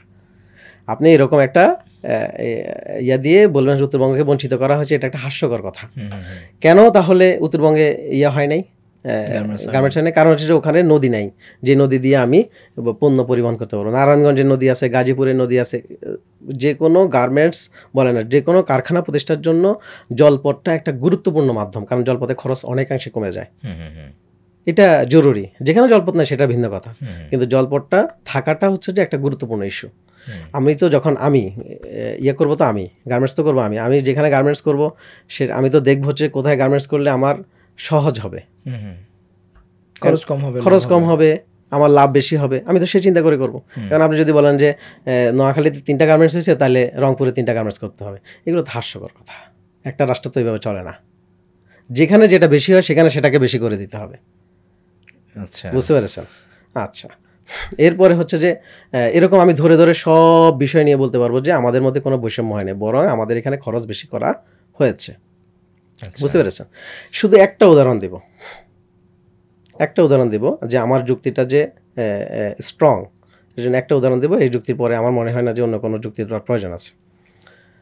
ইয়াহিয়া খান, যাকে আমাদের এখানে ভিলেন হিসেবে বেশি উপস্থাপিত করা হয় বাঙালিদের সামনে, বা আমরা ওনার একটা খারাপ মূর্তি আমরা দেখি, এরকম করে দাঁত বের করে আছে, হ্যাঁ, দেখতে পাই। ইয়াহিয়া খান যখন নির্বাচনের প্রস্তুতি নিয়েছে, আপনারা জানেন, আরেকটা কথা এখানে একটু করে অ্যাড করি, সেটা হচ্ছে যে ওনার নাম কি, আইয়ুব খান স্বৈরশাসক ছিলেন। আইয়ুব খান যতটা স্বৈরশাসক আমাদের জন্য ছিলেন, ততটা স্বৈরশাসক পশ্চিম পাকিস্তানের জন্য ছিলেন, সেম। এখন আপনি হাসিনা সবার জন্য খারাপ ছিল, শুধু গোপালগঞ্জ ছাড়া, তাই তো? কিন্তু আইয়ুব খান এরকম লোক ছিলেন। আইয়ুব খান তো পাঞ্জাবের লোক না, আইয়ুব খান হচ্ছে যে উত্তরপ্রদেশের লোক, যে খাইবার পাখতুন উত্তরপ্রদেশের লোক, ওখানকার লোক, সে কোনো পাঞ্জাবি না আমার জানা মতে, আমি যতটুকু আমার মনে আছে, ভুল হইলেও হইতে পারে, তবে আমার ধারণা যে ওখানকার লোক। তো যাই হোক, উনি সবার জন্যই কিন্তু স্বৈরশাসক, এবং পাঞ্জাব ইউনিভার্সিটির ছাত্ররা, বিশেষ করে পাঞ্জাবের মানুষেরাই গণ আন্দোলন করে ওনাকে হটিয়েছে, বাঙালিরা হটায় নাই। আচ্ছা, আপনি তো একটা জিনিস জানেন যে 69 গণ অভ্যুত্থানে পড়ে গেছে ক্ষমতা থেকে কে? আইয়ুব খান। আচ্ছা, কত সুন্দর কথা। আইয়ুব খান থাকে হচ্ছে কোথায়? রাওয়ালপিন্ডিতে, ওকে, রাওয়ালপিন্ডি তার রাজধানী। এরপরে তার থেকে 2000 কিলোমিটার দূরে ঢাকায় তার বিরুদ্ধে কি হচ্ছে? আন্দোলন হচ্ছে। উনি সে আন্দোলনের প্রতি সম্মান জানিয়ে রাওয়ালপিন্ডিতে উনি ক্ষমতা ছেড়ে দিয়েছেন। ওনাকে আপনি স্বৈরশাসক বলবেন কোন যুক্তিতে, যদি এই ঘটনাটা সত্য হয়? এটা তো সত্য না, এটা তো মিথ্যা, এটা তো সত্য না। আচ্ছা, এটা মিথ্যা। এই ওনার পদত্যাগের সাথে ঢাকার আন্দোলনের সাথে কোনো কি নাই, সম্পর্ক নাই। ওনার বিরুদ্ধে যখন আন্দোলন শুরু হয়েছে আইয়ুব খানের বিরুদ্ধে, তখন এই ঢাকার মানুষ, পশ্চিম পাকিস্তানের মানুষ আন্দোলন করছে তারা স্বৈরশাসকের হাত থেকে বাঁচার জন্য। আর ঢাকার মানুষ, ঢাকার মধ্যে হচ্ছে যে আওয়ামী লীগ এবং তাকে সহযোগিতা করতেছে ভাসানী। ভাসানী কিন্তু আওয়ামী লীগ থেকে সরে গিয়েছে ওই সোহরাওয়ার্দীর সাথে দ্বন্দ্বের কারণে, করে ন্যাপ নামে একটা দল গঠন করেছে, ন্যাশনাল আওয়ামী পার্টি। তো আওয়ামী লীগকে হেল্প করতেছে ন্যাপ, করে সেখানে আন্দোলন হচ্ছে। ঢাকায় যে আন্দোলনটা হচ্ছে সেই আন্দোলন কিন্তু স্বৈরাচারের থেকে বাঁচার জন্য না, কোনো বৈষম্যের জন্যও না। আচ্ছা, তাহলে কিসের জন্য? সেটা হচ্ছে যে শেখ মুজিবের মুক্তির জন্য। শেখ মুজিব দেশের বিরুদ্ধে একটা ষড়যন্ত্র করেছে, কোথায় গিয়ে? আগরতলায় গিয়ে। আচ্ছা, সে ভারতের হাতে বাংলাদেশকে তুলে দিবে এই ধরনের একটা চুক্তি করতে গিয়েছিল, সেই কারণে তার বিচার হচ্ছে। ওরা বিচারে যাবে না। আচ্ছা, ওরা কি করবে? পলিটিক্যালি মুভ করে ওকে আন্দোলন থেকে ওকে বের করবে। তো ওরা একটা সুযোগ খুঁজছিল। সেই সুযোগের অংশ হিসাবে যখন পশ্চিম পাকিস্তানে আন্দোলনটা অগ্নিগর্ভ হয়ে গিয়েছে, পাঞ্জাবের ছেলেরা একের পর এক রক্ত দিচ্ছে, তখন এরা ঢাকায় কী করলো? আন্দোলন শুরু করলো। তো যখন ঢাকায় আন্দোলন শুরু হলো, আইয়ুব খান তার আলাদা একটা প্রদেশ, সেখানে আন্দোলন হচ্ছে, সেটাকে কন্ট্রোল করার জন্য সে মুজিবকে ছেড়ে দিল। একজন দেশদ্রোহীকে ছেড়ে দিল বিনা বিচারে নিজে বাঁচার জন্য, যেটা স্বৈরশাসকরা সবসময় করে থাকে। আচ্ছা, মুজিব একজন দেশদ্রোহী, মানে মানে একদম ডিরেক্ট দেশদ্রোহী, এর মধ্যে আর কোনো কথা নেই। বুঝতে পেরেছেন? তো এরকম দেশদ্রোহীকে সে ছেড়ে দিচ্ছে তার নিজের ক্ষমতাটাকে বাঁচার জন্য। তো সে মুজিবকে ছেড়ে দেওয়ার পরে ঢাকার আন্দোলন কি হয়ে গেছে? স্টপ হয়ে গেছে। তারও 1 মাস পরে আইয়ুব খান ক্ষমতা ছাড়তে কি হয়েছেন? বাধ্য হয়েছেন। তাহলে আপনি কোন হিসাবে বলবেন যে 69-এর গণঅভ্যুত্থানে আপনার কারণে আইয়ুব খানের পতন হয়েছে? এটা তো কোনো নাই, এটা তো কোনো ভিত্তিই নেই। আর যদি এটা হয়েও থাকে, যদি আপনার কথা সত্য হয়ে থাকে, তাহলে তো আইয়ুব খানকে আপনি কোনোভাবেই স্বৈরশাসক বলতে পারেন না। কারণ সে 2000 কিলোমিটার দূরের একটা আন্দোলন দেখে সে যদি ক্ষমতা ছাড়ে দেয় তাহলে তো হচ্ছে যে আর পশ্চিম পাকিস্তানের নিশ্চয়ই তার পক্ষে ছিল, তাই তো? এরকমই তো আমাদের কাছে একটা ন্যারেটিভ তৈরি হয়েছে, তাই না? তো পশ্চিম পাকিস্তান যদি তার পক্ষে থাকে, 2000 কিলোমিটার দূরে কী হইতেছে সেটা নিয়ে তো তার পদত্যাগ করার কোনো কি নেই, প্রশ্নই আসে না। আর যদি সে পদত্যাগ করে থাকে তাহলে তো সে মহান মানুষ, কিন্তু আইয়ুব খান মহান মানুষ ছিল না। ওকে, এবার আসি ইয়াহিয়া খানের কথা, যেটা কথা বললে আপনার বৈষম্যটা পুরাটাই পানি হয়ে যাবে। এটা যে মিথ্যা কথা এটা প্রমাণ হয়ে যাবে। আইয়ুব খানের পতনের পর ইয়াহিয়া খান ক্ষমতায় আসলো, পরবর্তী যিনি সেনাপ্রধান ছিলেন তিনি ক্ষমতায় আসলেন, এবং তিনি এসে ঘোষণা করলেন যে তিনি 2 বছরের মধ্যে একটা ইলেকশন দিবেন এবং গণতান্ত্রিক সরকারের হাতে ক্ষমতা দিয়ে তিনি কী করবেন? চলে যাবেন।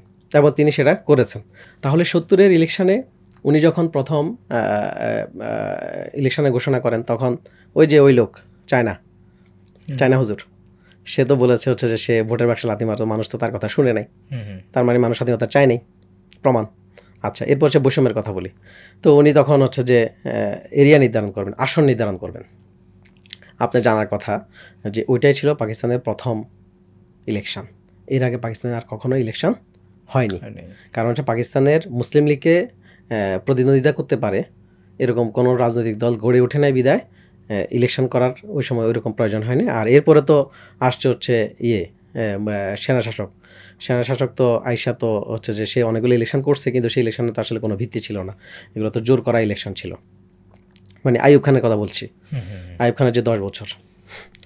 তো এরপরে হচ্ছে যে উনি যখন আসলেন তখন হচ্ছে যে উনি আইয়ুব খানের ব্যাপারে আরেকটা কথা আছে। আইয়ুব খান কিন্তু আসন ভিত্তিক ইলেকশন করেন নাই। আচ্ছা, আইয়ুব খান করেছেন, আইয়ুব খান একটা মৌলিক গণতন্ত্র নামে একটা পদ্ধতি আবিষ্কার করেছেন। সে আবিষ্কারটা কি? সে আবিষ্কার হচ্ছে যে ইউনিয়ন চেয়ারম্যানরা নির্বাচিত হবেন হচ্ছে মেম্বারদের দ্বারা, মেম্বাররা নির্বাচিত হবে জনগণ দ্বারা, তারপরে এইভাবে করে করে উপরের দিকে উঠে আসবে। মানে সাধারণ ইলেকশন যেটা, সেটা উনি করেন নাই।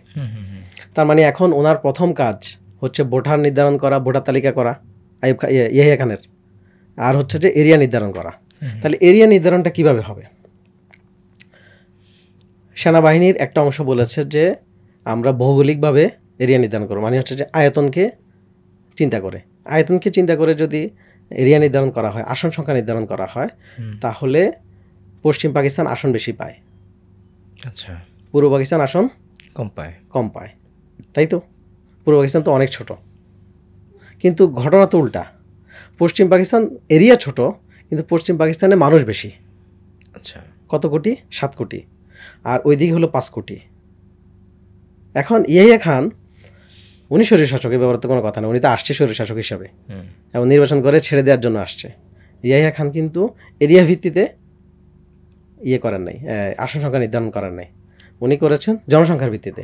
উনি বলেছেন যে নেতা হবে তো জনগণের ভোটে, তাহলে আমি যদি জনগণকে যদি সেই ক্ষমতাটা না দিয়ে এরিয়াকে ক্ষমতাটা দেই, তাহলে তো আসলে এখানে গণতন্ত্র হবে না। হিসাবে প্রদেশ হচ্ছে 5টা, একটা প্রদেশে এত বেশি আসন যে বাকি 4টা প্রদেশের আসন মিলেও ওই প্রদেশকে ধরতে পারে না। ইয়াহিয়া খান তো সেই কাজটা করেছেন, বাঙালিদেরকে আসন সংখ্যা দিয়েছেন বেশি, 162টা আসন দিয়েছেন। আর তাহলে ওরা কয়টা পাইছে? 138টা।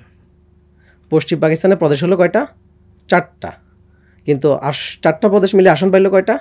138। আর এখানে প্রদেশ হলো কয়টা? একটা।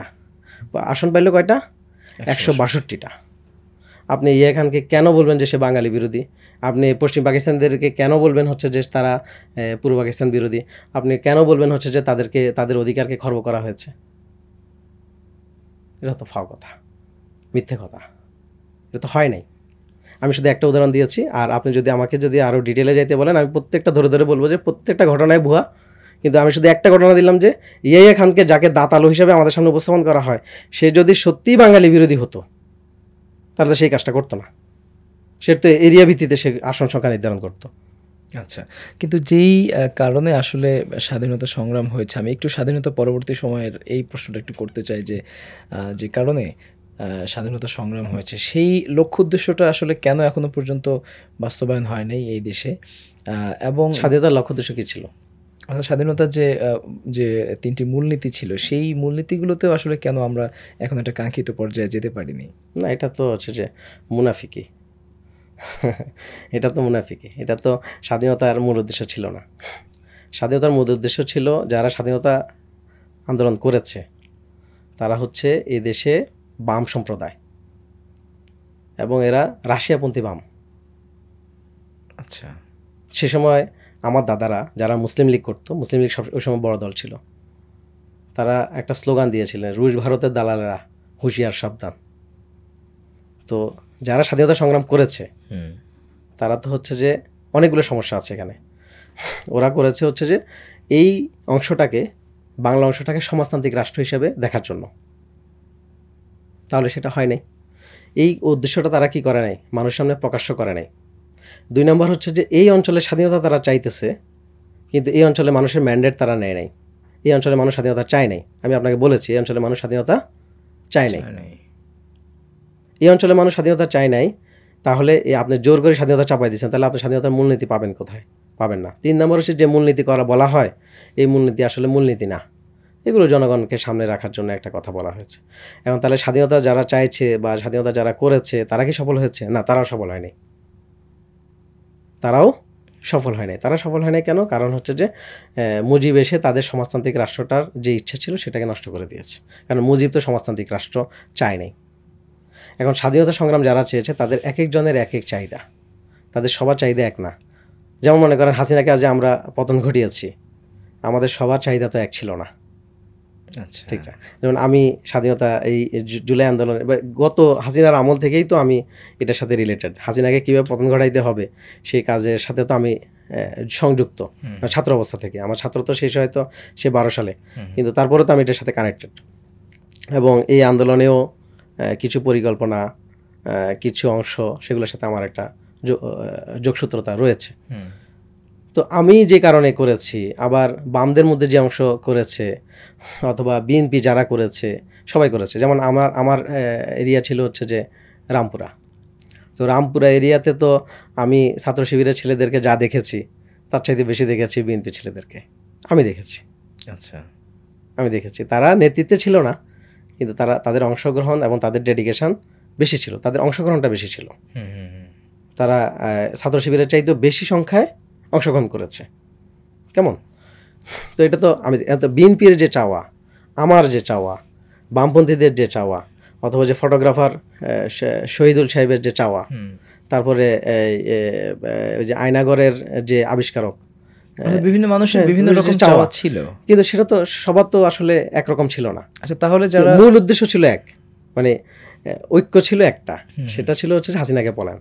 স্বাধীনতার ক্ষেত্রেও সেম, স্বাধীনতার ক্ষেত্রে যারা মূলত স্বাধীনতা চেয়েছে তারা হচ্ছে নিউক্লিয়াস, জাতীয় বিপ্লবী পরিষদ, পরবর্তীতে জাসদ। এটার মূল হচ্ছে নোয়াখালীর নামটা ভুলে গেলাম কেন, নিউক্লিয়াসের প্রতিষ্ঠাতা হলেন সিরাজুল আলম খান। আচ্ছা আচ্ছা, সিরাজুল আলম খান হচ্ছে যে এটার মূল প্রতিষ্ঠাতা। উনি ছাত্রলীগের সেক্রেটারি ছিলেন। জি, কি জানো, সম্প্রতি যিনি মারা গেলেন, উনি ছাত্রলীগের সেক্রেটারি ছিলেন, কিন্তু উনি আসলে ছাত্রলীগ করতেন না, উনি ছিলেন রুশপন্থী বাম। এবং তারা এই হাতের রক্ত দিয়ে, হাত কেটে রক্ত দিয়ে, সেই রক্ত দিয়ে শপথ করেছে তারা যে বাংলাদেশের স্বাধীনতা সংগ্রাম বা বাংলাদেশের সমাজতান্ত্রিক রাষ্ট্র যতদিন পর্যন্ত তারা করতে পারতেছে না, ততদিন পর্যন্ত তারা বিয়ে করবে না, ততদিন পর্যন্ত তারা চাকরি করবে না, ততদিন পর্যন্ত তারা স্বাভাবিক জীবনে কি করবে না, যাবে না। এবং একমাত্র আমার জানা মতে, ভিতরে ভিতরে অনেক থাকতে পারে, সিরাজুল আলম খান তার সেই শপথে ছিল, কমিটেড ছিল শেষ পর্যন্ত, জীবনের শেষ পর্যন্ত। বাকিরা কিন্তু সেভাবে পারে নাই। ওই যে এখন একটু ওই যে টকশোতে কাঁপায় যে কি যেন ফজলুর রহমান, উনি কিন্তু সেম কাজ করেছেন, ওর কাছে শপথ নিয়েছেন। ওরা উপর দিয়ে ছাত্রলীগ, কিন্তু ভিতরে তারা ছাত্রলীগ ছিল না, তারা ছিল সমাজতন্ত্রের অংশদার। তাহলে এই কারণে যে আপনি যেটা বলছেন যে স্বাধীনতার যে চাহিদা বা স্বাধীনতার যে লক্ষ্য, সেটা কেন অর্জিত হয়নি, সেটা অর্জিত না হওয়ার কারণ হচ্ছে যে তাদের লক্ষ্যটা ঠিক ছিল না, যেটা আমরা জানি সেই লক্ষ্যটা আসলে সঠিক লক্ষ্য ছিল না। আচ্ছা, এক্ষেত্রে যারা ওই সময় স্বাধীনতার যুদ্ধে অংশ নেয়নি অথবা নীরব ভূমিকা ছিল কিংবা বিরোধিতা করেছে, তারা আসলে যে আশঙ্কার জায়গা থেকে যুদ্ধে অংশ নেয়নি বা নীরব ভূমিকা ছিল, সেই আশঙ্কাটা কি কোনোভাবে সত্য প্রমাণিত হয়েছে বা হচ্ছে এমন কিছু? সেটা কি হয় নাই? হয়েছে তো। আজকে বাংলাদেশ স্বাধীন, এটা তো এখন আপনি বলতে পারেন না। বাংলাদেশ পররাষ্ট্রনীতি স্বাধীন ছিল না, বাংলাদেশ চীনের সাথে একটা সাবমেরিন কিনেছে, সেটার জন্য হাসিনাকে, যে হাসিনা ভারতের একনিষ্ঠ লোক, সে হাসিনাকে জবাবদিহি করতেছে ভারতের কাছে গিয়ে, তাই তো। তারপরে ভারত আমাদের এখান থেকে ট্রানজিট নিচ্ছে, কিন্তু আমরা তাদেরকে কোনো ধরনের ফি তাদের কাছ থেকে নিতে পারছি না, তারা আমাদেরকে ভয়ের মধ্যে রাখছে, সেটা হচ্ছে। তবে এটা ঠিক যে এই অঞ্চলের মানুষ তো সেই দ্রাবিড়, সেই নূহ আলাইহিস সালামের সিলসিলাতে বড় হওয়া মানুষ। ওরা যেমন স্বাধীনতা সংগ্রাম যারা করেছে, তারা যে উদ্দেশ্যে করেছে, তাদের উদ্দেশ্যটাকে কি করতে দেয় নাই, হাসিল করতে দেয় নাই। এখানে মুশরিকরা আমাদের স্বাধীন করার ক্ষেত্রে একটা বড় ভূমিকা রেখেছে, বড় ভূমিকা না, মূল ভূমিকা রেখেছে। তো সেই ভূমিকার ক্ষেত্রে তারা যেটা চেয়েছিল, তাদের সেটা কি হয় নাই, তারাও সেটা লক্ষ্য অর্জন করতে সক্ষম হয় নাই। তাদের যে অ্যানালাইসিস, সে অ্যানালাইসিস তারা বলছে যে আমরা চেয়েছিলাম হচ্ছে যে একটা আলাদা ভূখণ্ড করে আমরা তাকে ভারতের অনুগত করে ফেলবো, কিন্তু আমরা যেটা করতে পেরেছি সেটা হচ্ছে যে আমরা আগে আমাদের একটা পাকিস্তান ছিল আমাদের পাশে, এখন আমাদের দুই পাশে দুইটা স্বাধীন পাকিস্তান আমরা করে ফেলেছি। এটা হচ্ছে তাদের অ্যানালাইসিস। মানে আসলে এখানে স্বাধীনতা পন্থী যারা, তারা যুদ্ধে জিতে গেলেও তাদের আদর্শটাকে তারা কি করতে পারে নাই, প্রতিষ্ঠা করতে পারে না, কারণ এই অঞ্চলের মানুষ মুসলমান। এই অঞ্চলের মানুষ, বেশিরভাগ মানুষ স্বাধীনতা চায় নাই। এই অঞ্চলের মানুষ স্বাধীনতা, এটাকে স্বাধীনতা বলা শুরু করছে 91 সালের পর থেকে। এই অঞ্চলের মানুষ স্বাধীনতাকে স্বাধীনতাই বলতো না। এখানকার ম্যাস পিপল, এখানকার মূল জনগোষ্ঠী, বাংলাদেশের মূল জনগোষ্ঠী স্বাধীনতাকে বলতো গন্ডগোলের বছর। আচ্ছা, এটা বলতেই না, ওরা স্বাধীনতা বুঝেই নেয়। ওরা স্বাধীনতা মানে জানে হচ্ছে যে ভারতের অধীনে চলে যাওয়া, স্বাধীনতা মানে জানে হচ্ছে যে লুটপাট, স্বাধীনতা মানে জানে হচ্ছে যে এখানকার মানুষের দুর্গতি। আমি আপনাকে বলি, আমাদের যে জাহাজগুলো আছে, আমাদের ইন্টারনাল চলাচলের জন্য যে জাহাজগুলো আছে, সে জাহাজগুলো 71 সালের আগ পর্যন্ত এগুলো লাভজনক ছিল। 71 সালের পরে এগুলো আর কখনো লাভ দেখে নাই চোখে।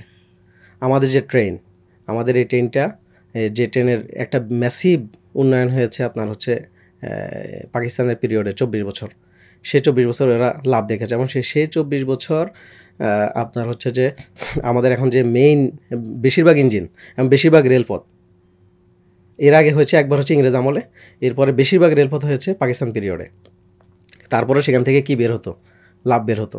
71 সালের পর থেকে আজ পর্যন্ত এখানে কোনো লাভ নেই। মানে স্বাধীনতা মানে হচ্ছে যে লুটপাটের স্বাধীনতা। আর এরপরে তো আমরা একটা দুর্বল রাষ্ট্র হিসেবে তো একটা পরাধীন, যে স্বাধীনভাবে কোনো পররাষ্ট্রনীতি কারোর সাথে কোনো ট্রিটি করতে পারে না, এরকম একটা রাষ্ট্রে আমরা পরিণত হয়েছি। আহমেদ ভাই, আপনি আসলে আপনার জায়গা থেকে ভিন্ন ধারার বক্তব্য উপস্থাপন করেন, এবং আপনি আপনার জায়গা থেকে লজিক অবশ্যই দেওয়ার চেষ্টা করছেন। আমরা একটু শেষ করতে চাই। আমি সর্বশেষ যে জিজ্ঞাসাটি আপনার কাছে রাখতে চাই সেটি হচ্ছে, বর্তমান যে তরুণ প্রজন্ম রয়েছে তারা আসলে 1971 ইস্যুতে তারা আসলে কি মনোভাব লালন করবে, বা এই ইস্যুটি আমাদের জনপরিসরে এখন আসলে কিভাবে আমাদের আসলে মূল্যায়ন করা উচিত বলে আপনি মনে করেন? কোনো ঘটনা আপনি কিভাবে মূল্যায়ন করবেন সেটা আপনি আমার কথা দিয়ে করা উচিত হবে না, আরেকজনের কথা দিয়ে করা উচিত হবে না। আপনি বিবেচনা করবেন হচ্ছে যে আসলে মুক্তিযুদ্ধের পক্ষের শক্তি যারা, তাদের চরিত্র কীরকম, আর মুক্তিযুদ্ধের বিপক্ষের শক্তি যারা, তাদের চরিত্র কীরকম, এটা আপনার বিবেচনার মধ্যে আনা দরকার। এটা একটা বিষয়। 2 নম্বর বিষয় হচ্ছে যে আপনি যদি জানেন যে এটা হক, এটা সত্য, তাহলে আপনাকে সত্যকে আলিঙ্গন করা উচিত। এটা যদি মুক্তিযুদ্ধের পক্ষে হয় তাহলে মুক্তিযুদ্ধের পক্ষে আপনি সত্যকে আলিঙ্গন করবেন। আর আপনি যদি মনে করেন হচ্ছে যে মুক্তিযুদ্ধের বিপক্ষেরটা হক, তাহলে আপনি হককে আলিঙ্গন করবেন। হককে আলিঙ্গন করাটাই হচ্ছে যে একজন মুসলিমের জন্য সবচাইতে গুরুত্বপূর্ণ দায়িত্ব। এটা কিভাবে করবে, কত মানুষ করবে? বেশিরভাগ মানুষ যদি একটা হক বিষয়ে যদি ভিন্নমত পোষণ করে, তার মানে হক না হক হয়ে যায় না, সত্য অসত্য হয়ে যায় না। এই দেশে, এই পৃথিবীতে মানুষ আছে প্রায় 850 কোটির মতো, বা 800 কোটির মতো মানুষ আছে। 800 কোটির মধ্যে মাত্র 200 কোটি মানুষ মোহাম্মদ সাল্লাল্লাহু আলাইহি সাল্লামকে নবী হিসাবে মানে, বাকিরা মানে না। এই না মানার মধ্য দিয়ে মোহাম্মদ সাল্লাল্লাহু আলাইহি সাল্লাম নবীত্ব থেকে খারিজ হয়ে যায় না। রাইট। আপনাকে সত্যকে মানাটাই হচ্ছে জরুরি। এখন নতুন তরুণ প্রজন্ম বলেন, পুরাতন তরুণ প্রজন্ম বলেন, সেটা আমি কোনো বিবেচনা করি না। আমার কাছে কথা হলো, যদি আপনি হক পেয়ে যান, আপনি হককে আলিঙ্গন করতে হবে। সেটা কম মানুষ হলেও করতে হবে, বেশি মানুষ হলেও করতে হবে। তবে মিথ্যার উপরে টিকে থাকা যাবে না। আপনি জানেন এটা মিথ্যা, বুঝতে পেরেছেন এটা মিথ্যা, তারপর আপনি এটার উপরে ইস্তেকামাত আছেন, তাহলে আপনি আল্লাহর দরবারে জবাবদিহি করতে হবে। এরপরে আপনি জানেন না, এই কথা বলেও আল্লাহর কাছে কী পাওয়া যাবে না, পাওয়া যাবে না। আপনাকে জানতে হবে। জানার জন্য আপনাকে বলা হয়েছে, জানাটা ফরজ। শুনে আপনাকে জানতে হবে, ক্লিয়ার ধারণা নিতে হবে, তারপর আপনাকে হক নির্ধারণ করতে হবে। না জেনে আপনি একজনের উপরে দোষারোপ করে দিবেন, সেটাও হবে না। আল্লাহ আপনাকে ছাড়বে না, তরুণ প্রজন্মকে আল্লাহ ছাড়বে না, বা বুড়া প্রজন্মকে আল্লাহ ছাড়বে না। আল্লাহ কাউকে ছাড়বে না। তরুণ প্রজন্ম বলে আমি আলাদা করে কাউকে কোনো কথা বলতে চাই না। আমার কথা হচ্ছে যে তরুণ প্রজন্ম হোক, আপনি বুড়া প্রজন্ম হোক, আপনাকে সত্যকে আলিঙ্গন করতে হবে। এটাই হচ্ছে ফাইনাল কথা। এটা করতেই হবে। এটা আহমেদ আফগানির কথা শুনে করতে হবে সেটা এরকম না, মোটেই না, প্রয়োজন নেই। তো আহমেদ আফগানি আপনাকে কিছু হিন্টস দিয়েছে, আপনি এগুলো যাচাই করবেন। যাচাই না করে, যাচাই করার জন্য কোরআনে বলা হয়েছে। আহমেদ আফগানি একটা কথা বলল, আপনি সেটা বিশ্বাস করবেন না, এটা গুনাহ হবে। আপনাকে যাচাই করতে হবে। আমি সবাইকে আহ্বান জানাবো যে আপনারা একটু যাচাই করেন, 71টা বুঝেন। এবং শুধু 71 না, আমরা যেখানে যেখানে স্বাধীনতা সংগ্রাম করছি, আমাদের সংকটটা কোথায় এটা বুঝতে হবে। ইসরায়েলে আমাদের, ফিলিস্তিনে আমাদের সংকটটা কোথায়, কাশ্মীরে আমাদের সংকটটা কোথায়, চীনে আমাদের সংকটটা কোথায়, আরও যেসব জায়গায়, ইউরোপে আমরা কেন বিস্তৃত লাভ করতে পারি নাই, আমাদের নেতৃত্ব কেন দুর্বল, আমরা কেন ডাল্টনকে, তারপর নিউটনকেই আমরা বিজ্ঞানের জনক মনে করি। এই সবগুলোই আমাদের সংকট। এই সংকটগুলো আমাদেরকে ভাবতে হবে, এবং এই ভাবার জন্য আমি আহ্বান জানাই সবাইকে। যাচাই করতে হবে, হককে আলিঙ্গন করতে হবে, এটা খুবই জরুরি। এটা ছাড়া মুসলমান হওয়া যায় না। জি, জনাব আহমেদ আফগানি, আপনাকে অনেক ধন্যবাদ। আপনি আপনার জায়গা থেকে আপনার দর্শন, আপনার লালিত চিন্তাধারা চমৎকার করে বিশ্লেষণ করেছেন, উপস্থাপন করেছেন। আপনাকে কৃতজ্ঞতা। ধন্যবাদ আপনাকে। সুপ্রিয় দর্শক, আপনারা এতক্ষণ শুনছিলেন বিশিষ্ট রাজনীতিক এবং বিশিষ্ট ইতিহাসবিদ, বিশ্লেষক জনাব আহমেদ আফগানি। তিনি বাংলাদেশের সূচনা লগ্ন থেকে 1971 পর্যন্ত বাংলাদেশকে তার যে নিজস্ব গবেষণা বা নিজস্ব চিন্তাধারা রয়েছে সেই চিন্তাধারার আলোকে তিনি উপস্থাপন করেছেন, বিশ্লেষণ করেছেন। সেই বিশ্লেষণের বিচারের ভার আমি আগেই বলেছি এটি নিশ্চয়ই আপনারা করবেন, এবং তার বিশ্লেষণের যে অংশটুকু সত্য বলে প্রমাণিত হবে, আপনার কাছে বিবেচিত হবে, সেটি আপনি গ্রহণ করবেন, এবং যে অংশটুকু সত্য বলে প্রমাণিত হবে না সেটি আপনি নিশ্চয়ই প্রত্যাখ্যান করবেন। আমরা আমাদের এই অনুষ্ঠানের পক্ষ থেকে একজন স্বতন্ত্র স্বাধীন নাগরিক হিসেবে জনাব আহমেদ আফগানি যেই চিন্তা চেতনা লালন করেন, আমরা সেটি শুধুমাত্র আপনাদের সামনে উপস্থাপন করার চেষ্টা করেছি। আমাদের পুরো অনুষ্ঠানটি উপভোগ করবার জন্য আপনাদের কৃতজ্ঞতা জানাচ্ছি এবং আমাদের অন্যান্য এপিসোডগুলো দেখবার আমন্ত্রণ জানিয়ে আজকের মতো এখানেই বিদায় নিচ্ছি। আল্লাহ হাফেজ।